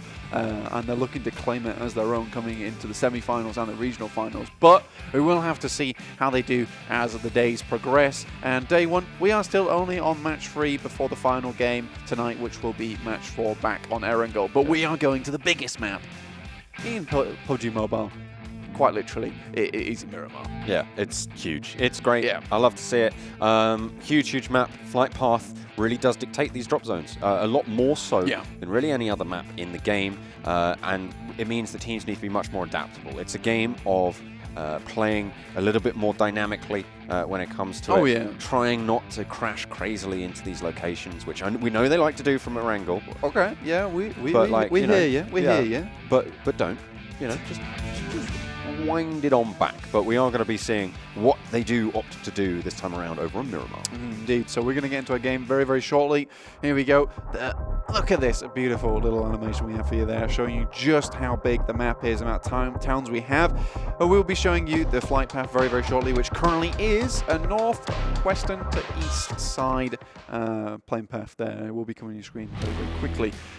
There's the plane as it moves on over. This is going to give a lot of opportunity to teams to go around about towards the middle of the map. Maybe Los Higos, Puerto Paradiso is a little bit hard to get over to. Los Leones still in reach, but a little bit of a reach overall. So a lot of these teams are going to be looking for those vehicles as they land to make their way over to their preferred looting areas. How many people are going to go Picado? That's what I'm thinking about. 2 teams have dropped out so far, make that a 3rd. So there's still 13 teams in the plane. Still waiting to see where they're going to go as time does start to tick away. Here we go. Here come the drops. Everybody going out. Look at this. Looks like everyone's heading south. How many teams are actually going Picado? And maybe you called it a little bit too quickly. Picado, it's quite a large spot, but I mean, it can't really fill this many players in it. Bloody hell, look at them all. They're swarming down upon it. El Pozo, that's surprising more teams didn't go there. There is actually potential for military loot on the western side. Yasha somehow in the ground very firmly, like his literal legs were in the concrete. Yeah, it's the best place to be. Absolutely. Well, if you don't mind not having legs. That's true. Yeah, I think most people would mind, however. Not Yasha, though. He just needs his firing off and holding off. They just put him on a trolley and wheel him about. Yeah, easy peasy. Yeah. That's all, like his legs are just completely covered in concrete. Well, there's a westward circle. Unfortunate news for players going over to Impala, to Al Azhar as well. It's going to be pretty tricky for them to make those rotations. The center of this map is actually pretty difficult to rotate through. Yeah. A lot of mountains that make it very difficult to pass in terms of the terrain that is available to them. We'll have to see just what they're going to be capable of. Yeah, pretty amusing, really, all those players jumping out over Picado. Yeah. And then they're like, oh, no, we've got to dip. We've got to go over to the eastern side. And they go over to the eastern side, and it's like, no, sorry, west. No. Go west now. Go west now. So, a little bit sad. Rogue currently just scouting it out, knows the back-to-back are over here. Back-to-back continuously seem to drop with another team. Yeah. I don't know if it's their prerogative. Well, it's in their name, right? They like to be back-to-back with their enemy. Absolutely. That's what's happened so far. I mean, we had Asterion and Deformia before, and now we've got Unique, which is basically 2 teams in 1. Oh, hey, look at that. Before 2.5 minutes, we've got a kill. Where have we seen that before? Oh, that's right. Every Everywhere single else. match. Yeah, nice, nice. Kitsune is pretty far away from Old Boy and Rogue, but currently the looting process has just begun. It's not going to stop Old Boy, though. No, He's going straight in. Wow, he actually just sprinted across there with no worries whatsoever. He's not a care in the world. I'm going to loot this building, and there's nothing you can do about it to stop me. But this is going to be a thing where Uniques just start to coalesce towards each other. Let's take a quick look over at our map over here. El Pozzo, pretty still. Oh no! Still very, very. Very much populated right now. Oh dear! Wow, Edig having a real bad day here. Oh dear. Speaking of bad days, Christo. Yeah, Rogue with the backstab, and also Oh come look at on. that. I mean, okay. They just allowed Old Boy to move across. I don't have anything to say about that push. No. I mean, look at Old Boy. He's literally taking liberties right now, jumping out of buildings. What are these guys doing? Now Kitsune's like, guys, I want some kills as well, please. If he was in the MCU, he'd have been ousted by Fox right now because he's playing a little bit of Spider-Man, just jumping around like that. Look at this! How is that allowed? Is he going to pop up? I'll tell you what, I'm pretty... No way! No way! That's... okay. How can you let that happen? You were styled on, son. You were styled on. I'm so disappointed in back-to-back. They had a real great game a couple of times, but... What is that? When you allow that to happen, when you push so... they moved around. They went to they peaked, they re-peaked the same angles. They pushed through the same angles that the rest of their team went down to. They lost gunfights. They weren't able to stand up to it. And quite frankly, they need to be better if they want to try and stand up and move to the semifinals. Yeah, they literally just let Unique do whatever the hell they wanted. Old Boy, literally... I mean, it is pretty tricky to stop them, but even so. Old Boy, a little woozy, a little stumble, a little swagger over to the school building, and they just didn't even care about it. It's just sauntering, really. Yeah. I would say strutting. Yes, yeah. Wait, hang on a minute. Swagger on We're not even at 5 minutes, and we've already dropped. Is that a team? A team has already gone down. Is that Magic? Is Magic out? Magic is out. So no, goodbye to them. Still 15 teams remaining. I guess we're back to our old antics. Erangel days. Yeah. Guys, I just want to remind you that Miramar is literally the biggest map we have, right? Okay, this is the map design, so players should be really in close proximity of one another until we hit around about phase 5, phase 6. How is this happening? It's, it's the first circle hasn't even closed. We've already lost a team. We've already lost 9 players in the lobby. It's dramatic, I'll tell you that, but the gameplay needs to tighten up. These guys want to have a chance, especially moving forwards to the global stage. Hello? Can I help you? All right, Amigo is just going to hard peek the angle, and Speziali's going to let him. Loses his helmet. Well, why are you crouching up and down? Because this is not going to help you. This is not going to help you. You are already in cover. All you are doing is cheekily showing your head. He's just restless, isn't he? And now, again, just standing still on top of the building where he knows 3 other players have their sights on him. He needs to get better at aiming as well. I'm being really mean. You are really being quite mean, but I mean... But he did have 2 players out in the open with I think that's a 6x on his M16, and he's not hitting the shots. I don't know where he's looking though either. Very nice. He hit the car. Car's quite a big target. All right, we figured out he can hit the broadside of a barn now to move on to pinpoint. Yeah, still good. Can he hit the glass bottles sitting on the window? That's the real question. He's got better. Why would you put your... See, the question is, why would you put your player... You can't hit a player standing still on top of the big building. With an SKS? Yeah. Oh, that's Morteza. Okay, Morteza's taking the place. All right. Maybe a little bit more accuracy coming on through. He's got an SKS this time. That's what you want to see. Speziali finally lands a shot as well, but he gets taken down in the process. I think Speziali is actually on the other side of the building, so it's going to be very difficult to get him. So really all he's done is cause problems for SMG so far. A little bit unfortunate. And currently, we are still seeing Chaos go. They're still yet to have lost a player, and now they're going to toss the smoke up to the skyscraper. Good job, boy. Oh yeah, there he is. Speziali is over there. Is he going to drop down? Check. He makes it in. What is this clownery? What am I watching? It's spectacular, quite frankly.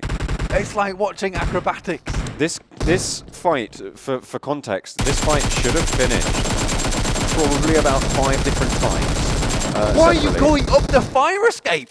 Okay. That's where you escape from. It's not where you enter from. That's the only way they would have get up to Speciales. Now, but it's not worth going up Why is he crawling? So he's literally crawling onto his knocked mate.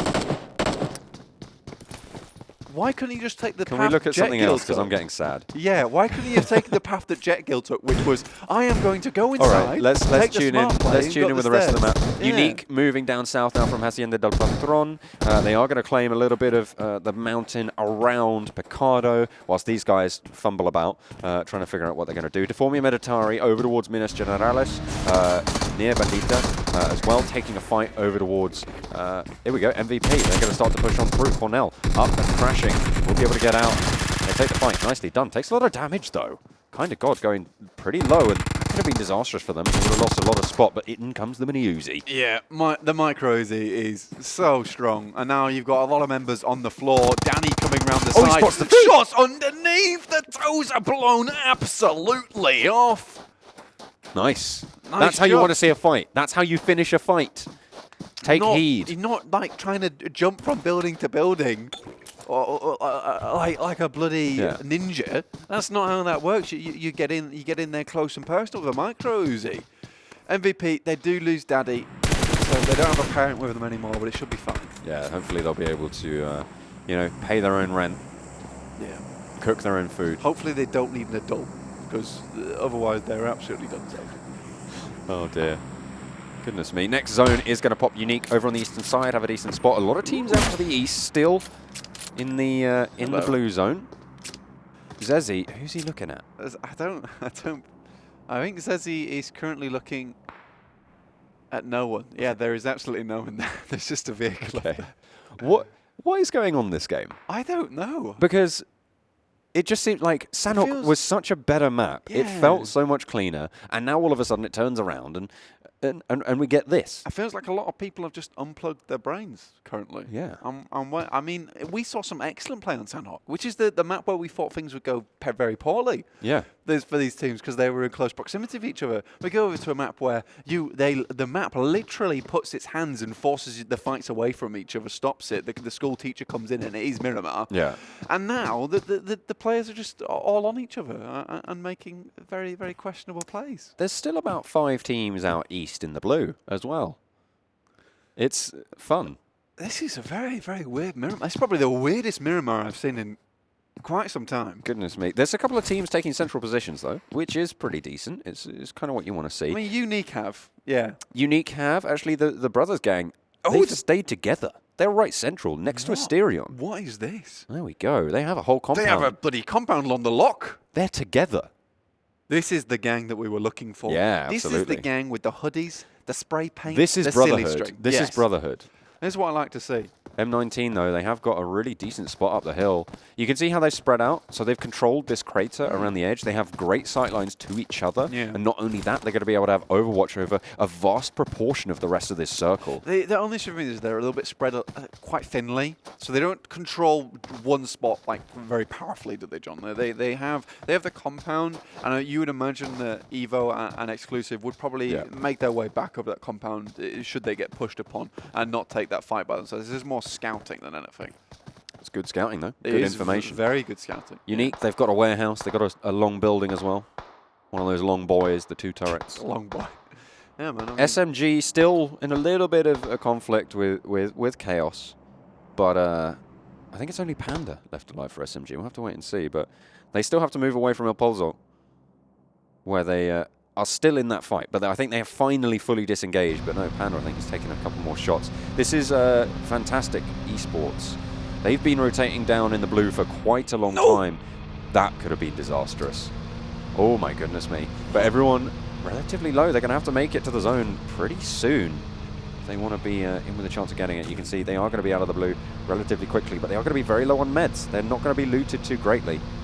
And they're not going to be too happy with that as it goes on through. Everyone now finally free of the tick damage going away. Yeah, they're pretty happy with that. now in the circle. Uno can get out. He's after himself. He's still in the blue. Well, he's looking for some meds first. That's fair enough. Yeah. Mr. Wolf, it is muscle car, trying to make it towards the circle. I think really here what he's looking to do is try and make sure he's as far away from any compounds as possible when he does pop back into cover. They are going to start to double tick in just a second. You can see they are bandaging up and getting a little bit of health back on board. Putting a band-aid on an axe wound though, sadly, when double tick. Oh, he didn't get it off. That's unfortunate. Oh, that's really unfortunate. Oh no, boys! No way. Oh, get your running shoes on. Oh get my the God, trainers on. that might be it. That might have killed him. Oh no. The muscle car is just too strong. The biceps are too large and they just can't get it past the wall. Next circle is going to pop as well. It's going to push everyone south. Unique not quite in the next zone. Neither are any of the teams around that roadway either. They are going to try and push on through. M19 now, their spot has become all the more dominant on the top of the hill. Have they managed to make it into the zone? Did they make the run? I think they ran like absolutely Usain They did, Bolt. but they're going to run straight into Cream, so they do have to take the fight pretty much immediately as Cream do mount up as well. Next zone will start to crunch in 20, so it means that MVP have a long way to go, and they've only got their feet to take them there. Now, unless they can rock up on a couple of other teams. Kitsune actually runs himself over, sadly. Which is probably not what he wanted to do. But he's going to get brought back up again. I think Kitsune died pretty much the most out of any player that I've ever seen on Sanhok.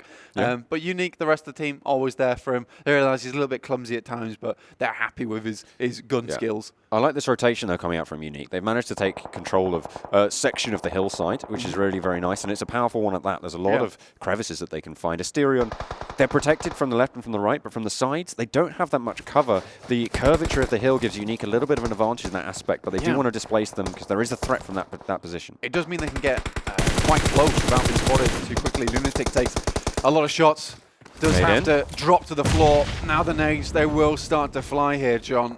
M4 for Yasha, so he's going to be very deadly accurate as he moves over to the top of this hill. He's going to throw another one for good measure, nice but damage. out comes a bit of a clap back from Asterion over the side. Will take down Yasha to half HP. He knows he needs to go back and heal up a little bit. Fantastic Esports still in it though after making their way back from the blue.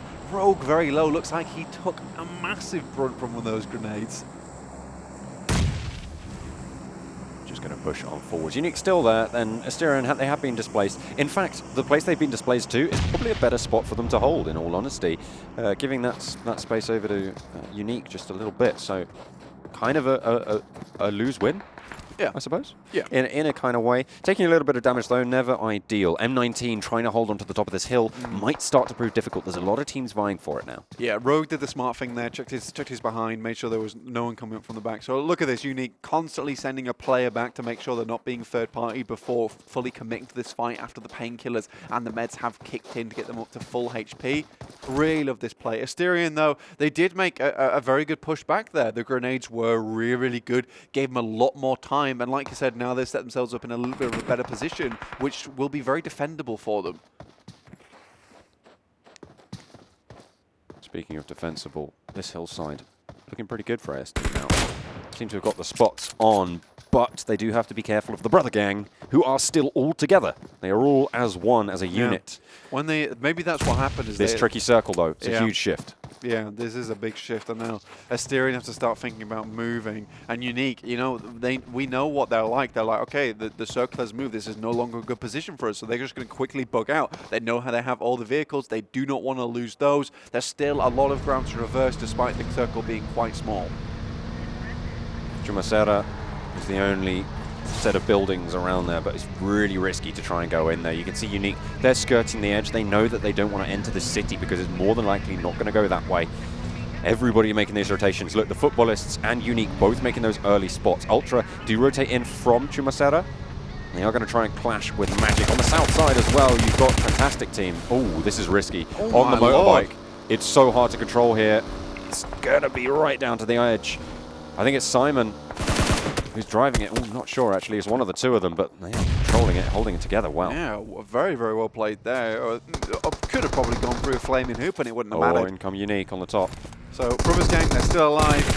Yasha is going to put in the work there. Ultra get it done. All down. Kitsune definitely put in the work there, and still all four members still alive and kicking. Old Boy will get back up. In comes the smoke to secure it. He can see Magic in the distance. Looks for the spray, doesn't quite find it. The first sacrifice has been sent out, although, to be fair, they haven't sacrificed everyone. They've gone 2-2 splits. The Brother Gang, they've managed to... Is it the classic 2-2 split? Oh, Nice. oh, absolutely, yeah. But they are still taking the fight with Cream, trying to get it. But they are out in the blue. Do need to move in. The other duo, though, however, has moved a little bit further in towards the zone. Unique have a really strong spot, but they might be challenged out by Magic down on the southeast side of them. Oh, my lord. Asterion with some absolute explosive ordnance actually just killed all of MVP basically just cars. with vehicle explosions. Look at all of these vehicles in the possession of Unique. They're hoarding them. They're absolutely hoarding them. Do you know what they're going to do later? They're going to sell them back to the teams, make sure they get that #1 spot. It's like, if we sell it back to you, we'll give you... Oh, God. That feels very bad. That was really quite, unfortunate. Yeah, for that was quite the car bomb down there. Yeah. Futbolists doing a really good job to keep M19 on their toes. Looks like they're not going to be able to come back from this one, John.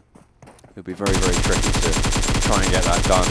They're going to find out Chaos. Okay, he doesn't manage to hit any of those sprays, but the rest of the team are there to echo it. Yeah, it looks like he infrastructure the vehicle for the time being. Make sure nice the explosion goes off. Yeah, takes them down to very low HP. Immediately, they're both popping first aid kits.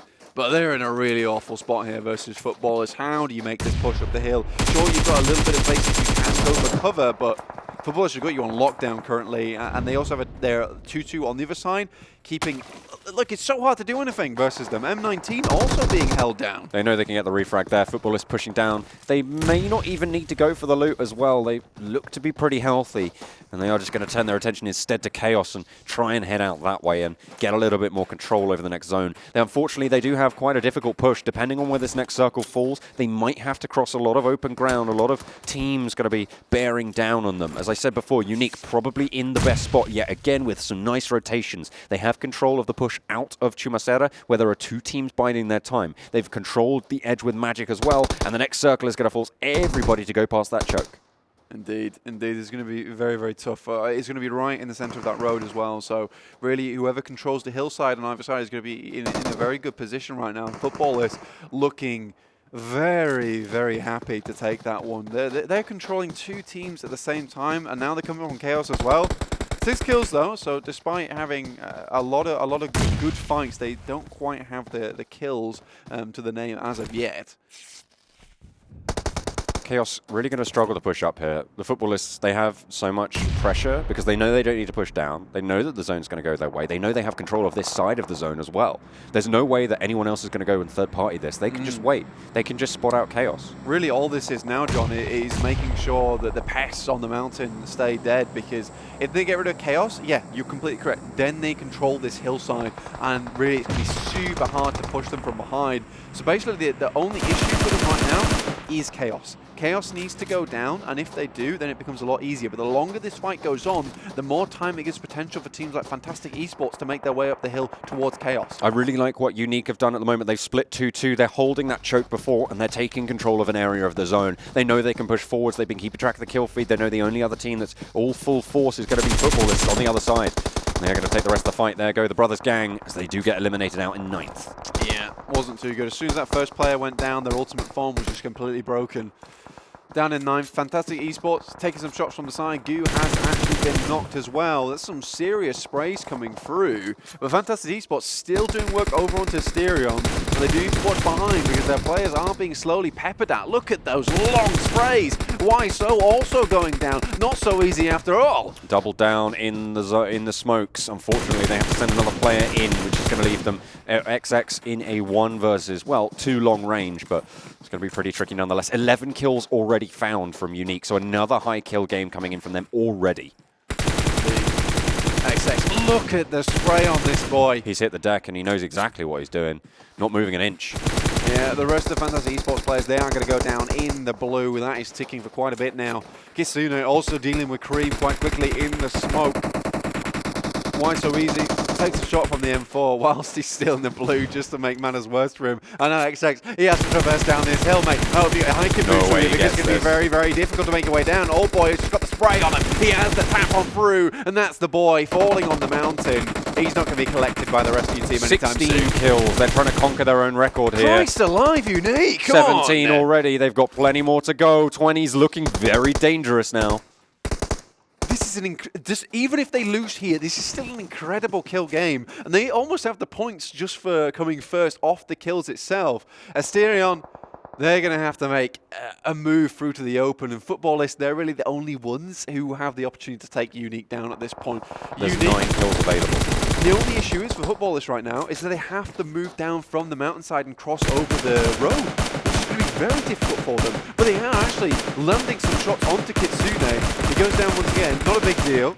They will find some cover. They just need to know where Futbolists are firing them from, and then they can angle themselves appropriately. The difficulty is that Futbolists, they have to rotate. They can't be holding this spot for too long.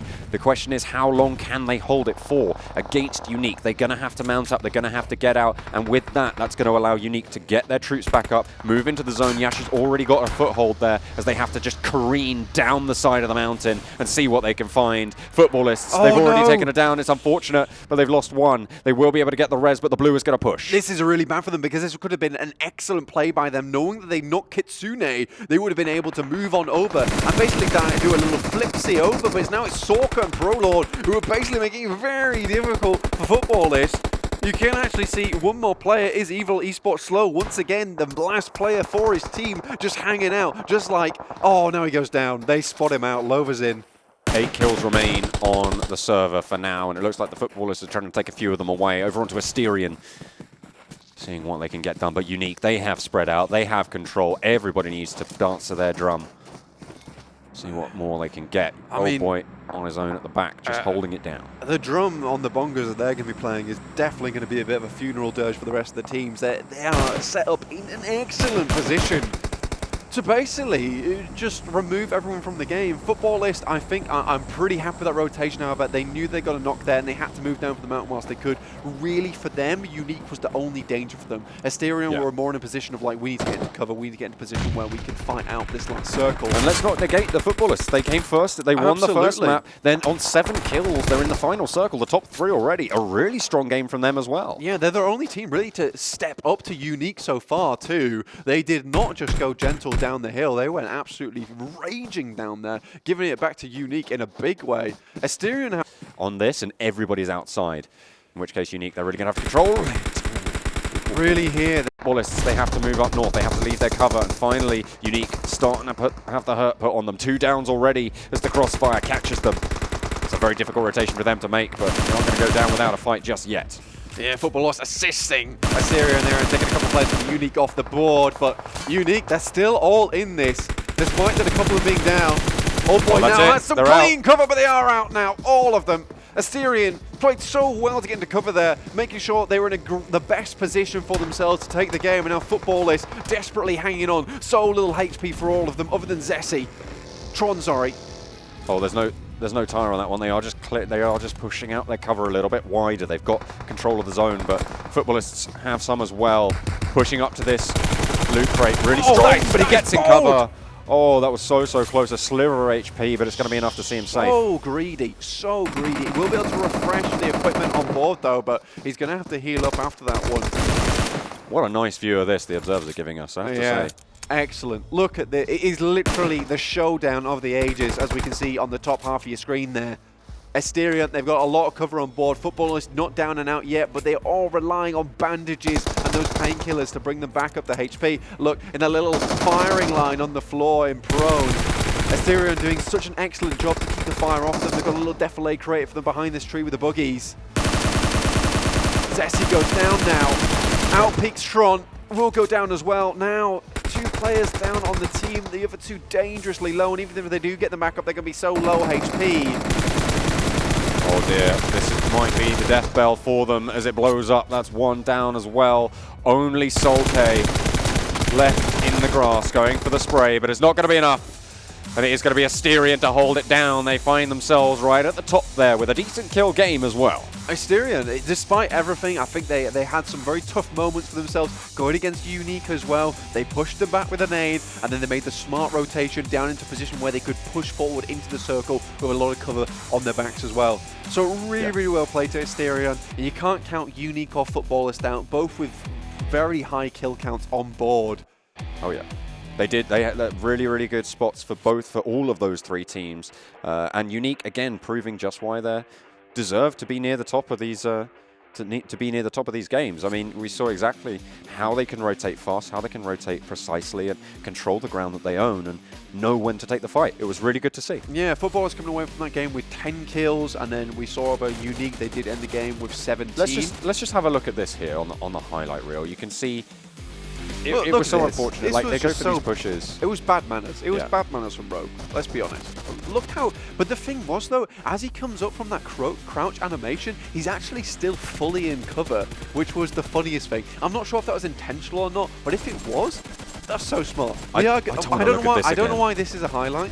I mean, I think this should be binned. To be honest with you, we should forget about that fight entirely. Yeah, absolutely. I don't. We never found out the conclusion to that fight. I don't think I ever wanted to know either. I do know it, but I don't want to relive it, to be honest. Please don't. No, they both. Neither team fully got wiped. Is the answer. They both left. They were both like, just kind of left after taking loads of damage. You know what? This is going poorly for both of us. Let's just call it quits. Please. Should we just? Yeah. Oh dear.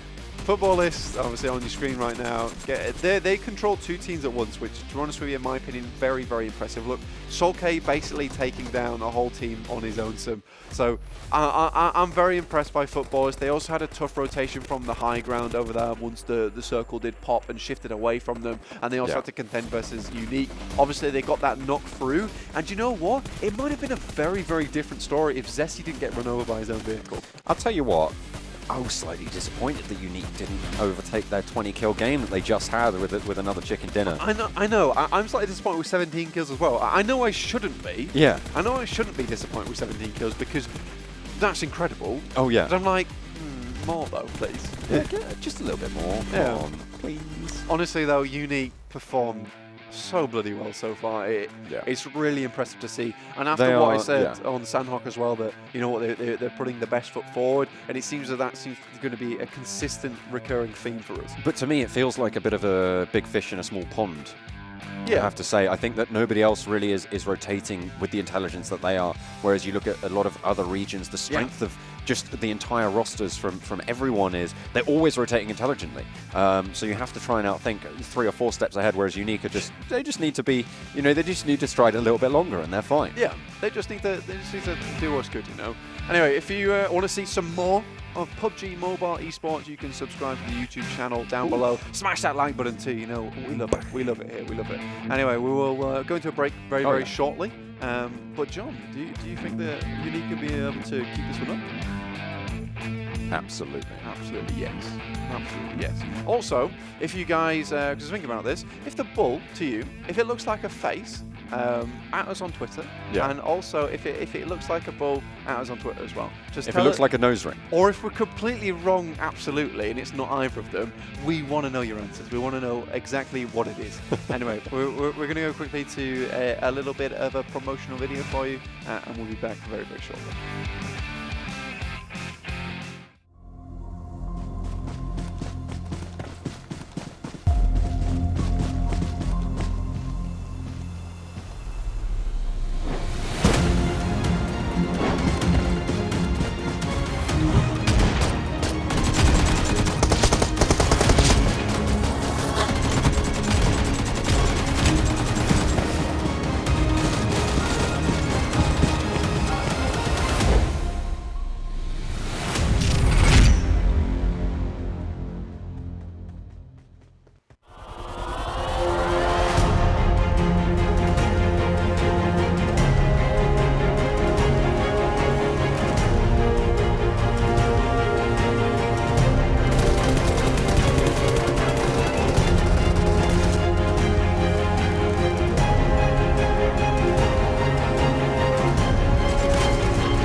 Hello and welcome back to the PUBG Mobile Club Open 2019 Fall Split. You're watching the European region. Currently, NEX is the sponsor for the European region, and if you want to beat anyone out on the battlefield, you absolutely need an NEX phone with uninterrupted gaming and seamless, smooth graphics, right, when you are playing the game. And other teams who are really, really smooth right now and on a roll is Unique. What a game they had last time. Obviously, Asterion, in the end, were able to pull it out. But another 17-kill game, just off the back of a 20-kill game. Yeah. That's absolutely mental. Yeah, first place to 20, third place to 17. They're going to be rocketing straight up into the lead, no doubt in my mind. Fantastic stuff coming out from them. I want to see more. I want to see it again. But also, I want to see the rest of the team step up. I want to see them be able to take that challenge and run with it and see what else they can get done. I mean, what we saw was a couple of questionable firefights, really, from a couple of teams. In particular, that one where we saw a lot of players just on top of buildings, just taking pot shots. I wasn't really sure what was going on there from SMG, but yeah. It wasn't the best. Fine, but we got away from that pretty quickly. Unique, obviously, putting good stand, and it's nice to see Asterion really clapping back here. I think that really in that kind of circle where there's a lot of pressure on you versus two teams have already taken a winner chicken dinner away in the form of Futbolist and also Unique. To be able to perform underneath that pressure, find the cover, find the positioning, and then push it on through and just win it all out. Not to mention they had 4 players on board at the end. Really, really good job to Asterion, and hopefully we see a little bit more of them as we move into the games the rest of this week. I'm sure we will do, but of course, you have to remember, if you want to catch up with all of the action, you've got to subscribe to the PUBG Mobile Esports YouTube channel. So if you're on the channel already, head down there, hit that subscribe button, and check it out. Of course, and you can download PUBG Mobile on the Google Play Store or the App Store as well for Android and iOS devices. So all is well, after all. I mean, if you want to play like the best, you've got to practice. The only way to do that is download the game. Absolutely. But here are the stats from the previous game. Asterion Myth, you can see, only beating out Unique by 1 point. All those kills paying dividends. Almost 10 more on the kills. Futbolist coming in a close third there with 24. Fantastic Esports down in 14 with the 8 kill points really assisting them there. Evil Esports was slow. This boy does make it to the end of the circles quite often with that 8-pointer, but he did only get 0 points total for the kill all in all. Magic coming through in 7th, then MVP Esports down in 8th. They have that crazy crash there and they performed excellently. The Bro Gang not featuring in the top 8 this time around. No, they will be down in 10th. Unfortunately for them.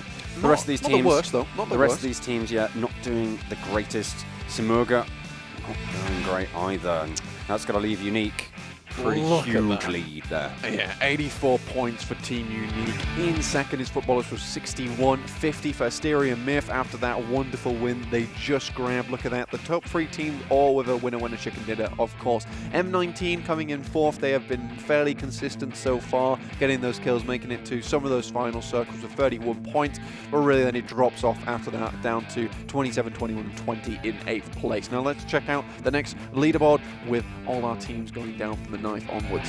Yeah, we are going to be heading over to see that. Of course, at the moment, what you really want to see is a balance between kills and placement points towards the top end there. You want to pretty much be dead even, ideally, maybe a few more placement points, but that remains to be seen. You can see at the moment there, the Brothers Gang, they're very heavily weighted to placement points. Yeah, Deformia Meditari though, a team we talked up and basically praised at the beginning of this one all the way in last place there. Unfortunate, how might it fallen? I know, right? And here's Group C and D, who we will see more of tomorrow, who are currently obviously not placed yet because they haven't played the games. Yeah, we won't be seeing them today, but again, we're back up here, and it's 2 teams dominating these 5 spots. 14 kills for Old Boy, no surprises there, but Kitsune and Rogue, they're both taking up those second spots with 12 kills apiece. Yeah, and Soulcake and Lovers In, both on 9 and 7, doing excellently work for their team, really bringing up the rear. And it looks like Futbolists, they still have a chance to catch up to Team Unique, although Team Unique, they've made a precedent, really, going forward at 84 points at the top of the leaderboard currently. Our next match will be Erangel. We'll be getting into that one very shortly. Again, now, this is what we're talking at the very beginning of the broadcast. The teams have already now played Erangel. What we're really seeing now is, do they take the same approach, or are they a bit more tactical about it now that they know where teams will be dropping if they've got the eyes on? Have to wait and see. Oh, are we going to see another hot drop? Are we going to see teams dropping early on? I think before on Miramar, we saw the first team go down about 4.5 minutes into the game.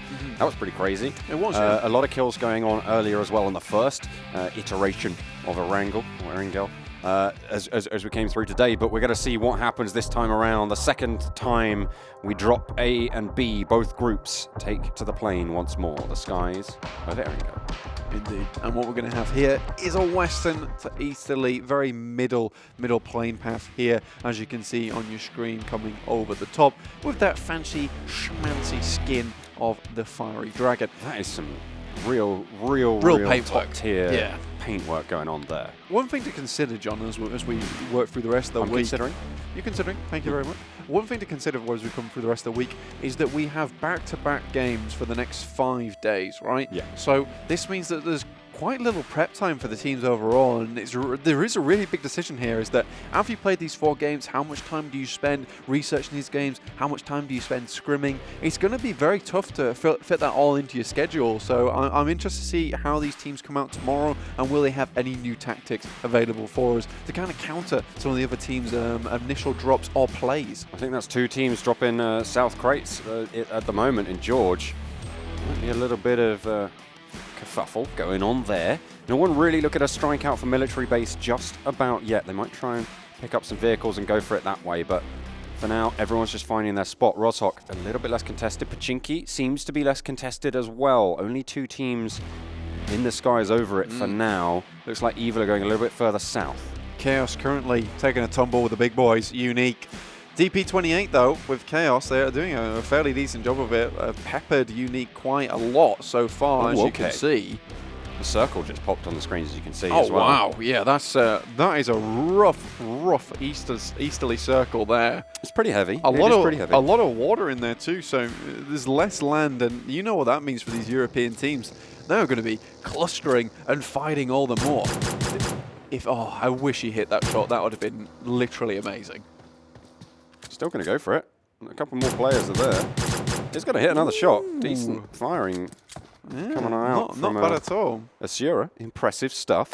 Unique, they've taken a lot of damage. They won't have the meds to kind of handle it either, as they haven't managed to loot super huge amounts of, well, pretty much anything. Only 1 gun being found by Old Boy. So he's going to go and grab a helmet and see what he can get done. Yasha has the high ground, so that's a little bit of an advantage for him, but he has to be careful for the rotations coming through, so he does drop down and fall on back. Already a kill coming through, though. Yeah, he does have the barrel. A little bit of a vicious kick on that one, but definitely puts the work in. One of the fastest firing guns in the game. Chaos currently playing it a little bit safely over on this side of the crates. They really don't want to take too much of a fight with Unique, knowing just how good their fragging power actually is. But if there's any time to take a fight with Unique, it's now, when they don't really have the gear. Yeah. Is that 2 scars on his back? You know what? I'm living for it. I'm down for it. Yeah. I'm in. You got 1 scar with a 4x, 1 with a red dot. That's how you need it to be. You've got the long range action, you've got the short range action. Sure. Double magazines, mate. Just go akimbo. Yeah. See what you can get done. In both hands. I'm surprised no one's gone North George, in all honesty. It was the perfect plane for it. No one has dropped in that location. No one's gone Severny either. I can't blame people not going to Zaki, but still, they aren't going to go there. Instead, 2 teams over in Rozhok, 2 teams over in Pachinki. 1 team has managed to rotate all the way down to Military Island as a couple of shotgun shots rain off. Yeah. Fantastic. That's quite the trench coat. It's quite the outfit, isn't it? Ooh, what a shot right in the groin. That's got to hurt. Yeah, not going to be getting up in the morning with Here's that a little magic for you. Bang. Oh, there we go. There's the double. Took up the hill. There's still a potential backstab. Yeah, it really is. Alan, I think he's just leaving. He's not all in on this one. No. He's all out. He's all out. It was a good joke. It was a pretty good joke. It was a good joke. Yeah. I enjoyed it. Unique Get that poker chip off your shoulders. Unique still trying to take the combat over in crates. Oh, look at Amigo. Yeah, they really are. They've kind of cornered Amigo so far, but Yasha, quite low HP, and in the crates there, you can bait teams quite easily, especially with that third-person view you have available to you. Yasha doing the exact same thing. It's basically mirrored on either side, but currently Amigo is about 70% HP healthier. I think he knows. I think he knows exactly where he is. Well, maybe not exactly, but he knows he's in these crates. Old Boy now starting to push in. If he can hit the long one, I think he might have just done. Oh, he's going to push him over to the right-hand side. He got it! Really? What a need that was! He cleared out the front one. He was like, he's got to be one more back. Incredible control there. Now look, all the rats, they're coming in. And they also have cover from wherever anyone else from Chaos is actually firing from, so they will be able to finish him off. Yeah, they're going to be able to confirm that one relatively soon. Speaking of meds as well, Coursera's got Coursera nothing. is really low as well, so it's going to be really tricky for them to go through. When you try and take a fight with Unique, this is what happens. Yeah, I mean, if I'm Chaos right now, I'm like, yeah, you know, not the best of ideas. Yeah. I'm not sure about this one anymore, boys. Maybe we leave. Maybe we let the Lions have it. Well, I mean, we are the bit of the carrion coming in to scavenge a little bit, but the Lions are now here, and they have been nipping at us a little bit. we will be buggering off now. They drop the car into chaos neutral, and have a little bit of a think about what they've done. Yeah. Unique is still lobbing grenades in, like, get out! this is our crates, all right, for the time being. Get out of my pub. Yeah, get out of me swamp. We'll now loot the probably quite empty body of Amigo over there. Oh, apparently not that empty. He's able to pick up a couple of things.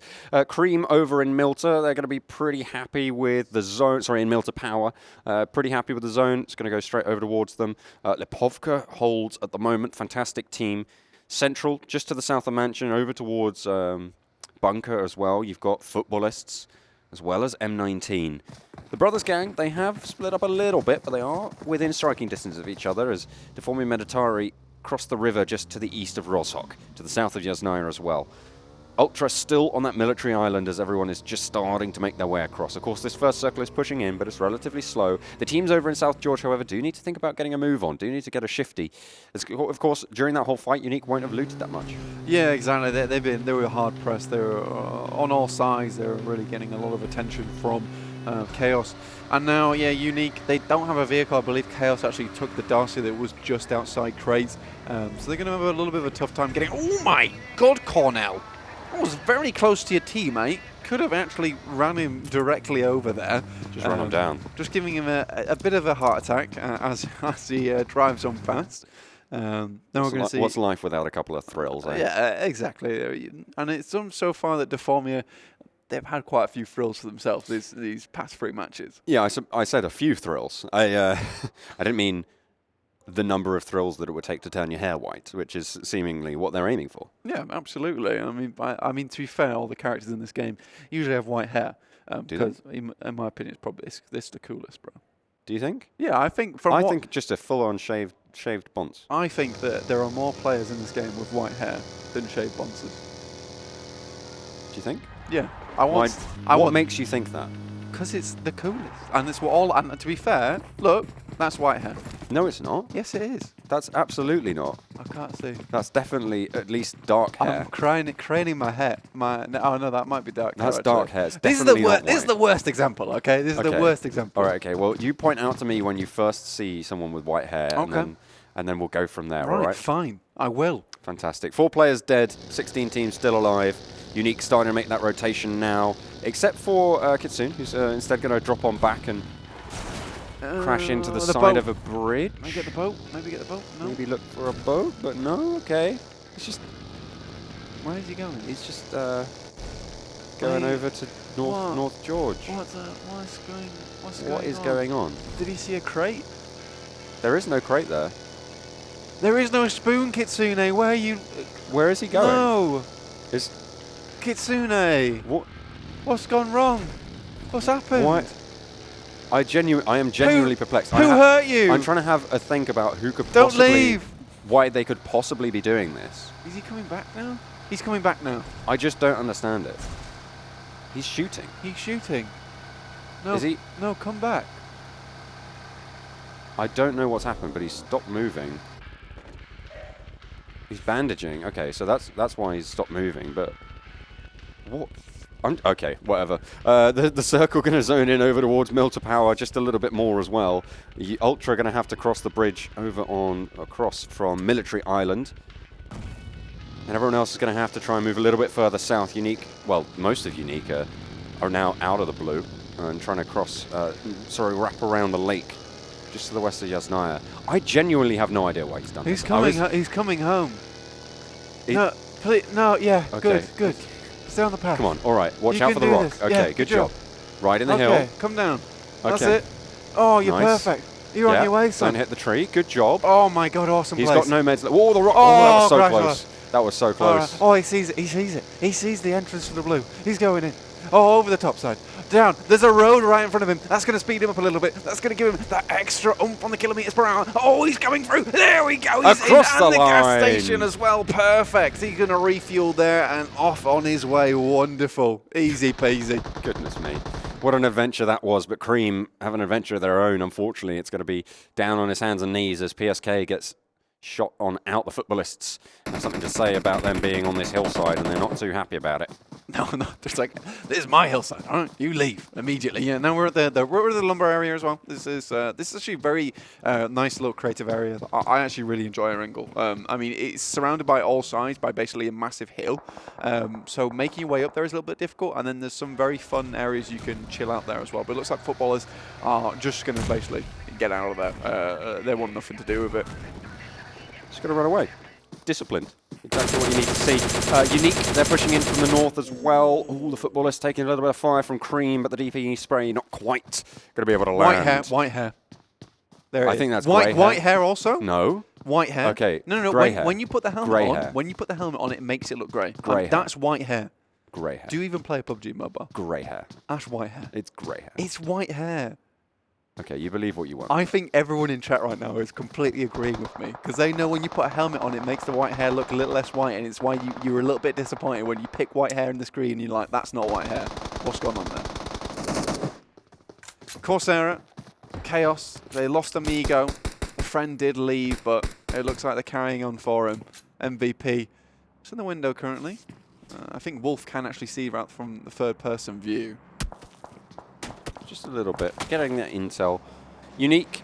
This time it's Yasha who's going to go out into the blue and try and race it in to the zone for some unknown reason. Yeah. Seems like they're just taking it in turns, but they are going to be edge guarding against NewCycle. Why is this a thing? He's just going for some more loot. I mean, this is yes. At least this has a reason. Yeah, right. I mean, at least you can see what he's doing. He's got a bike as well, so yeah, it's pretty cool. He's I rapid. really I want to see someone do a backflip in tournament play. That's literally all I'm here for. Okay. Yeah. Well, I don't think you can see Yasha do it. He's got some meds. He's got plenty to be working with. They still only has a level 1 helmet though, which is pretty tough. That's probably why he's stopping to loot. Yeah. And trying to get a little bit more. Without that helmet, board. you're a little bit stuffed, to be honest with you, in a firefight. Yeah. He should be thinking about getting to the zone now because the rest of his team is not going to be best pleased with him if he does burn out those meds. Yeah, they've already shouted at Kitsune for the past literally 5 minutes. Well, they should have been. Ultra, they're still on Military Island. I think they're swimming across the channel, just from Novo, trying to reach the headland as well, hit that bridge. They might even have spotted the Michael Phelps done the care package. One of them, I think, is in a boat or a jet ski, so they will be able to get a little bit of a foothold across the way. He's just going to take them one by one to the short side, or just by himself, I guess. The AUG will be the prize for someone who wants to claim it. I don't think it's the best prize. I think that's like a tier 3 prize. It's a pretty good weapon. It is very, very good. Yeah, but it's all right. with the quality of spray that comes out from a lot of these assault rifles, the AUG doesn't offer too much of an advantage. It does have a slightly higher DPS than most, but yeah, still tier 3 prize for me. Yeah. The Orm is top tier. I think still. That's tier 1 price. Oh, Deformia Meditari coming up against a bit of a resistance over near the prison, or just the east of prison. Sorry, they are just going to get shut on out. I mean, Jet Gill, that was a pretty ambitious crash there. Deserved to be finished. Yeah, for sure. A little bit delayed. So he was trying to scout out the next compound, but crashed instead. So a little bit of crossed wires there. Let's just take a minute to look at the amount of people alive currently. There is 58. We have 16 teams available. This is incredible for the European region, to be honest with you, John. There's quite a lot of players alive. I am actually really enjoying this. This is good. It's a lot better. It is certainly a lot better than the first game that we saw. So it seems like they've picked up their feet. learnt a couple of lessons. Unique controlling the northern side. They're on the hills just to the west of Prison. They have got a decent overlook, but at the moment the Futbolists controlling very central, just to the north, outside of Milta. A lot of open fields though to deal with. SMG start to rattle off the sprays, and back to back take a tumble. Yeah, back to back they go down as well. SMG not doing too badly. I think SMG have some pretty good kill power on board with them. I think they've done pretty well so far. They were actually the ones to take out back to back as well on Sanhok. Yeah, they still have 2 players alive, but that's really just split them in half. It's not going to be good. No. MVP currently holding on to this compound. Fantastic Esports do take a casualty there. But Evil Esports over on the southwest side of your screen there, they're actually 4 members. Usually they are just the one. We usually just only see Slow at the very end of the circles. Lil one, just looting for the time being. He has a DP28. We all know how strong that gun is. But it looks like Evil Esports will be the ones who will be under the cosh here. Just a little bit of threat. They're still in the zone, but the next circle is going to pop relatively soon. Unique rotating a little bit preemptively, but they're going to come into a lot of different players. Yeah. Everyone, still 16 teams. Yeah, everyone in seems phase to 4. have found a pretty safe place to hole up. That's great for Unique. That's great for Cream. Not so great for Fantastic Team or Fantastic Esports. No. Or Deformia Meditari. They're going to have to try and contest for that. Unique, though, they have the hillside right near Prison, and they can continue to try and control that. NewCycle will have to try and push in as well. Asterion looking for a rotation, looking to try and get in somewhere. But everyone on that southwestern side has a long way to go. The Futbolists are going to be controlling the entry as well. Deformia looking to put an end to Fantastic Esports' run here as they try and get into the circle, but they are so very clearly out there. 2 out. Both down. The Deformia have basically done the job there. They can just now leave and move up the hill. But Cream definitely got to hear that. It's just Pocus, though, and PSK on the top side. As you can see there, Fantastic Esports now out in 16th place. But still, 16th place to go out there with such a small circle on hand, it's pretty crazy to see. Ultra made the swim all the way across the channel, so they are going to be able to push up north. They're going to be falling in behind Magic, behind M19 as well, on the eastern side of Milta, but there's not that much room for them. There we go. Here's the Brothers Gang. In this case, the Brothers Gang singular. Just one guy. The Brothers Gang member. Yeah, the Brothers Gang member. Just up there. What is he doing? Oh, he's flitting about. He's baiting out the shots. Oh, come on then. Have a fight. Have a fight. He's got Simon down the hill. He's trying to bait them to peek the window, but they've taken one down. What is this? They push out. They take him out. It's the decoy. It's the decoy play. Oh, wow. Nicely done by Asterion, controlling the ground, using the cover to their massive advantage, and they're going to do a lot of damage over towards the Brother Gang. Kitsune actually goes down from back-to-back. Currently, the back-to-back players are in a little bit of a firefight with Unique. There's the sacrifice of Brothers Gang Go. I think Kitsune goes down here. I don't think they can get the res in time. It looks like the first knock in He's terms crawling of pretty quick.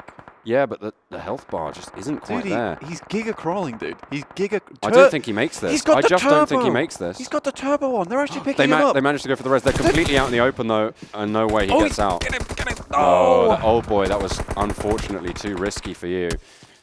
He tried to get his teammate up, but in the process, they lost yet another one of their players, and the top fragger at that. Now it's down to Yasha and Rogue. Yeah. Now old boy has to do the turbo crawl back up the hill. I don't think he's going to make that. Towards the Harry Potter's house. They really need to cast Wingardium Leviosa on him and just have him float up through the Harry Potter window, but I don't think it's happening, sadly. Right. Well, old boy actually goes down to NewCycle, who have now started to come in and try and third-party this fight. You do have Asterion as well, waiting in the wings, are back-to-back and trying to see what they can get done. 14 teams alive now as Phase 5 is ever encroaching. Deformia Meditari, they've spread out on the eastern side of the circle. They should have a decent shout to move through and try and rotate whichever way they choose for the next. Ultra, again, on just a little bit further south, a little bit more grouped up, but Futbolists right in the center with a decent shout at holding everybody off. Yeah, absolutely. Not wrong at all here. Futbolists are very good at getting themselves in a great position. You know what, the one thing that really does quite annoy me, though, about it is that Unique, it looked like they were messing around a little bit. I'm not going to lie.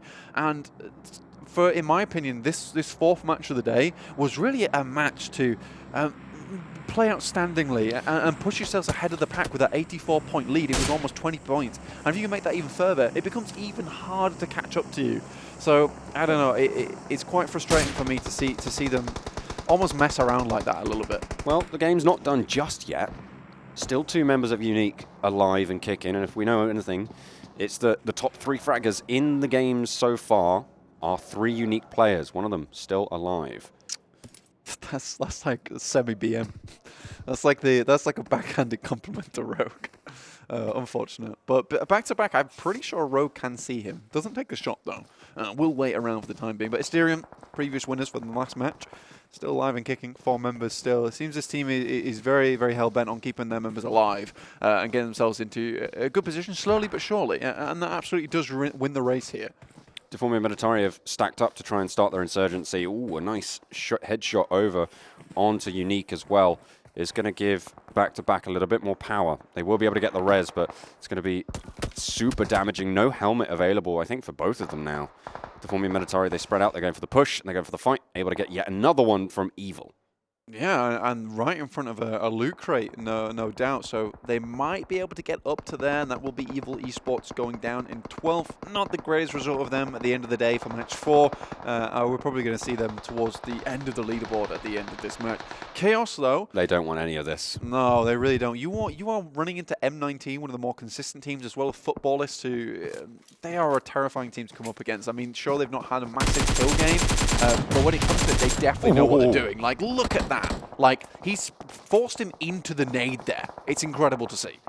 You can zone people around the trees. Gazzy waiting in the wings, trying to look for it, trying to find a spot. Don't steal my kill. Yeah, he's a little bit miffed about that one, but Gazzy's biding his time. He knows that he doesn't want any part of it. He's a little bit wiser than the rest of his team. He's definitely spotted them.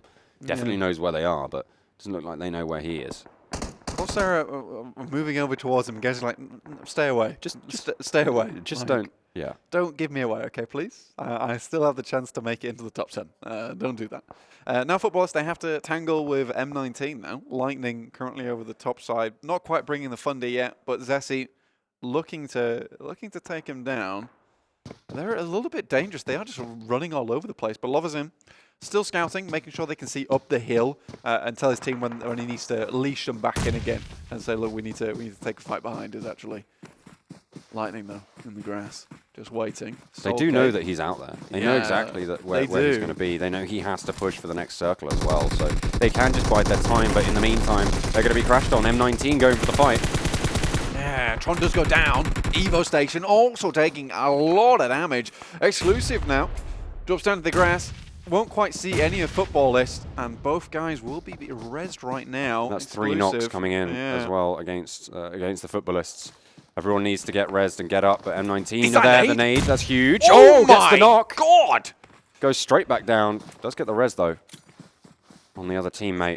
That was very ballsy. They let him die. Yeah, unfortunate. That is unfortunate indeed. Unfortunate casualty. Very ballsy from Lovers in there to actually lob a nade over the top. And maybe you could have rezzed his teammate if he didn't do that. But then again, it did buy them more time. So you might have actually seen them not get anyone up. Back-to-back now out in 11th. We are down to 10 final teams for the day. Everyone's starting to move to this next circle. It's a huge shift as well. Northeast, Cream, right slap bang in the center. The Futbolists severely depleted on that push. They do need to start to move, though. Unique have found themselves right on the edge as well with 2 players. They have a decent chance here with the other team that was super strong. The Futbolists really getting a little bit the wind taken out the sails. Deformia Meditari, though, starting to control the sidelines. Absolutely. They have a lot of teams coming there. Cornell currently down. But he is healing back up now. It looks like Ultra coming in from the sidelines. They have a fair bit of cover there from the lumber station. So they have some time to wait. NewCycle actually. Yasha. Okay, all right. Asterion taking a lot of fire from there. M19, I think they might just be close to going down, but Ultra takes some fire as well. 4 players alive for Cream. Deformia Meditari a close second, and Futbolists as well with 3 each. As another team does fall. Asterion looking pretty worse for wear here. Not a player has gone down as of yet, though, so they still can get everyone up. But Futbolists, they're hot on the heels. We'll be moving up towards them. Pocus just lobbing a smoke in, making sure he can cover himself off. But Cornell has spotted Lightning. Lightning takes the chance to move into the smoke there. And Cornell just does not have a read on it. At the moment, Cream are playing zombie horde mode. They're sat right in the center of the zone, and everybody wants a piece of them. The mob is coming. Oh, absolutely. They're going to all trying to be pushing into this location, but luckily for them, the lumberyard is very easily defensible. Ghazi actually gets a knock onto Futbolist, so he's done pretty well to stay there for as long as possible. It's unfortunate that he won't be remaining in the game any longer. Cream have the best spot, absolutely, 100% of the time here. As I said, everyone's going to be looking to try and push towards them. Asterion want to jump up the top of the hill, but there's such a good spot there. They will remain in the zone as well for this time. Deformia Meditari have a good spot in it as well, but the top of the hill, so much more powerful here. Cream really in with a good chance now. Yeah, there's so many spots that they can hold. Oh, a nice little scout there from Pocus on the side, watching what's going on. No one wants to open that crate right now. It is the baitiest of baits. NewCycle still in. A new team, a new face for us in one of these final circles. They have made it all the way to the end here. The floating sky in the air as well. Don't pay attention to that. Thank you. Unique still in the game for the time being. So, like you said, John, the game definitely was not over for them. Asterion still plowing through too. We take a look at the map, it is very, very clustered on the southeastern side as people push up towards Deformia at the moment, Meditari.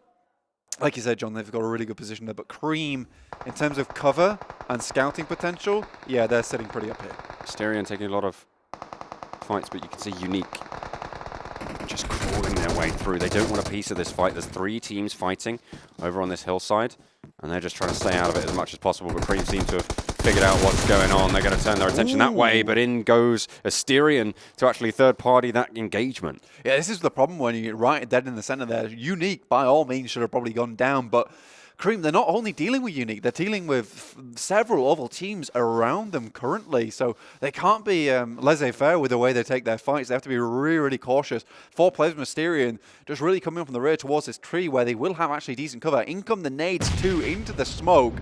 Pressure is on for Cream right now. Although they do have control of a little bit of the circle, Deformia Meditari have now staked their claim relatively decently. Futbolists will go down and out in 6th place. The Unique squad are still alive. 2 of them still crawling their way through. A lot of damage has been poured on towards Cream as well, as Asterion right on the edge of the blue now make their way forwards. They're starting to encroach. Yeah, 5 teams within this last circle right now. It's very, very... there's so many players here right now. Obviously, Deformia Meditari actually doing a really good job here. We praised them at the very beginning of the broadcast, and now finally they are starting to look like they're coming alive. Out goes Ultra. I mean, I don't know what you do versus that kind of jump. Cream, now Pocus very, very low. Deformia Meditari really putting a hurt on a lot of teams. I mean, it looks like you can't go anywhere. That is one hell of a yeet of a nade. Does have to move forward. The smart decision there, you run towards the nade, you don't run away from it. But now it puts him in a small valley, and really only one of these players from Deformia Meditari has to jump up, and he will find them. It's Rogue's time to do or die. He needs to prove himself as a fragger in this one. Trying to clutch it on out. Deformia Meditari, 3 players, 1 player alive for Unique. All sorts of difficulty in their way. This crate might give Pocus just a little bit of respite. Yeah.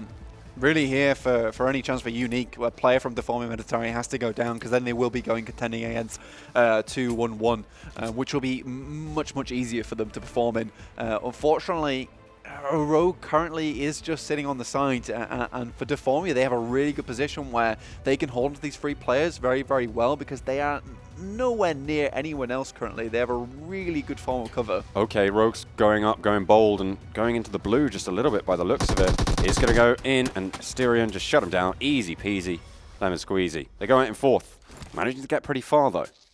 Yeah, it depends how many kills they got in the end. I don't think he makes it. Yeah, no, that was very, very silly. Oh, that's Asterion out. Cream Pocus, last one alive, comes to the top. DM Cornell goes down, kind of got on the side. Pocus hits the floor, but it's not enough. Deformia Meditari will be your victors for match 4. Really excellent job from them. I think they played the circle perfectly. Yeah. And now going from 16th place, they will jump a little bit more. That's the performance that they really needed at the end of the day. What a way to close it out. It's a confidence booster as well, right? Exactly. They know that they have the fragging capability. They managed to finally step up now, so really, really well done for them. I'm hoping they're going to be able to echo that in towards day number 2 when it comes to it. So we'll have to wait and see what more they have to offer. Was it one-off? Was it a fluke? Or were they returning to form? We are going to get some highlights on your screen right now, but I think, yeah, this was a good play. It didn't feel like a fluke. It could have been, but it didn't feel like it. It felt like they were very calculated in the way they performed. Here's that initial little scuffle in crates on Georgia Paul from Unique and Chaos. Didn't go perfectly for them in the end, and they did have to bug out a little bit. Here's that was a nice little lean and shot there. Magic Master on the top side. Really, why so easy? For the magic trick on them, making all 4 players disappear at once. Incredible things to see. And they were a little bit unlucky early on. Again, engagements happening early, but this time around on Erangel, I feel like it was a little bit more measured. It was a little bit more calculated. Still a way to go, but I'm pleased with the progress that they made. There was a lot of progress made there. I think we went to Miramar, where many teams stayed alive towards the end. It was a really good finish for them. I think Erangel and Sanhok were just a little bit of those warm-up matches for the European region before they really kicked it into 5th gear, right? This was a really nice spray from... Yeah, it was so nice. From Zezzy. That nade, just zoning him out. He couldn't move, he couldn't do anything, and the spray was just absolutely on point. Yeah. They moved through. It was unfortunate that this fight with M19 didn't go their way, because they were really strong, and I think they could have challenged yeah, for sure. Deformia Meditari and on that fight. I do think they're a little bit aggressive at times, though. They do try and take every fight under the sun, don't they, though? Yeah. I mean, we saw on Miramar literally fighting 2 teams at the same time. Albeit they won, but still, it doesn't put you in the best spots. Yeah, it doesn't always happen as well. Of course, there's a probability that you lose, right?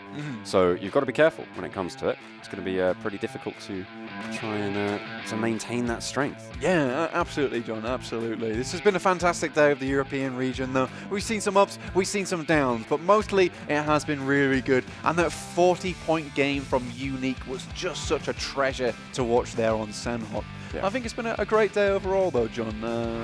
What do you think? I would say it's certainly been entertaining. I think that we've seen some questionable rotation. We have seen some questionable plays, but as I said before, I think the second map of Erangel is anything to go by, then hopefully the improvement we're going to see is going to be absolutely fantastic. Now, what I'm interested in is how that both of these teams has played. Hopefully, they'll be able to take the fight against plenty of the other squads as well in the other groups to come that we haven't seen just yet. But here come the scores. Deformia Meditari up there with 28. 28 points is going to be really good, and it's going to, like you said earlier, it's going to allow them to climb the ranks a little bit and potentially put them back in the game for the rest of the week. Cream Esports obviously coming in second with 22 points there. Really well done for them. They definitely held onto that compound for a very long time. Great scouting capability from them, sending that one play off the side. Asterion Myth looks like they are in the top again, as we saw from Miramar, so this is definitely a team that we need to watch out for. Team Unique, however, 14 points there in 4th place, Futbolist and 10, Chaos with the same. Ultra Team sitting there with 9 points, and M19 at the bottom with 8. A little bit disappointing Team Unique, but I think they can definitely bring it back tomorrow. I think 14 points is nothing to sniff at. I think that's a great score. They came 4th on the table. Like that's a really that is a solid performance. I think when you put it on the backdrop of their previous games, sure, it's a little bit weaker, but it's far from weak. Yeah, here we have our second scoreboard here from the 9th to the 16th place. NewCycle with 6 points. It's definitely a new team that we saw in the final circle there. Not seen too much of them before. Fantastic Esports with 4. SİMURGA there with 4 points. MVP Esports down there with 3. On to back-to-back, who actually, I didn't actually quite catch that, but then we had the players coming to the bottom. Here we have our final scoreboard of the day for the total scores. 98 points for Team Unique. Is a pretty strong leader, about 30 points total, going down to 8th place with only 31 points for Fantastic Esports. I'm looking at the kills weighting towards the top. 50 for Unique, 30 for Futbolist, and then Asterion down on 18. That's huge leaps time and time again. 20 and then 12 moving on down through the tables, and then it's a lot less than that. So you can see how strong Unique are in terms of those frags. Yeah. Incredible though, Deformia Meditari now in 5th place with 36 points off that really strong game they just had. Yeah, I mean it's phenomenal. It's early days, of course, which means that those games have much more impact in terms of the overall standing as it goes, because those gaps haven't started to elongate. They haven't started to coalesce to their final true values. Yeah, now we are going to see the rest of the teams there just coming on through. These teams haven't played yet. They're in the Group C and D. You will see them play tomorrow. Potentially one of the groups performing against one of the two teams there. 14 kills. There we for go. Nick. Good job, Rogue. Well played, man. There we go. Love to see it. Now they have all 4 players at the end of the day in the kills leaderboard. I think really that's what they wanted. They just wanted Kitsune to get away for a little while, go on holiday in the blue, whilst Rogue racks up a couple of kills. Yeah, he's able to get it done as well. All 4 in the top. That's exactly what you need to see. They're sat at the top of the leaderboard. It, in all honesty, is a brilliant day for Unique. They've had a stunning performance so far.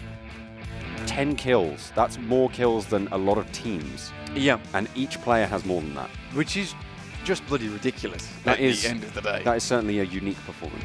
Absolutely. Good job, John. I really like that joke. Very funny. Nice. Good job, man. It was a very unenthusiastic pitch bump. Don't patronise me. How dare you? How dare you? Anyway, not it's been talking to you. What? Come on, dude. You're my co-caster. What the hell, man? Not talking Come to back. you. Come back. No. We've got to do the ending. We've got to do the ending. Do we have to end it? Yeah, we've got to end it now. Oh, but I want to see so much more Yeah, PUBG Mobile. insane. Well, you can see more tomorrow if you want to tune in. We will be, me and John will be back on South Asia earlier on in the day, and then Europe once again later on. And obviously, if you want to catch it and know exactly when we go live, do subscribe to the YouTube channel and smash that like button below. Also, if you want to play some PUBG Mobile yourself, you can download that on the Google App Store or the App Store on iOS. Anyway, guys, it's been a great, great day of PUBG, and we hope to see you again tomorrow. Goodbye and good night. Stay tuned.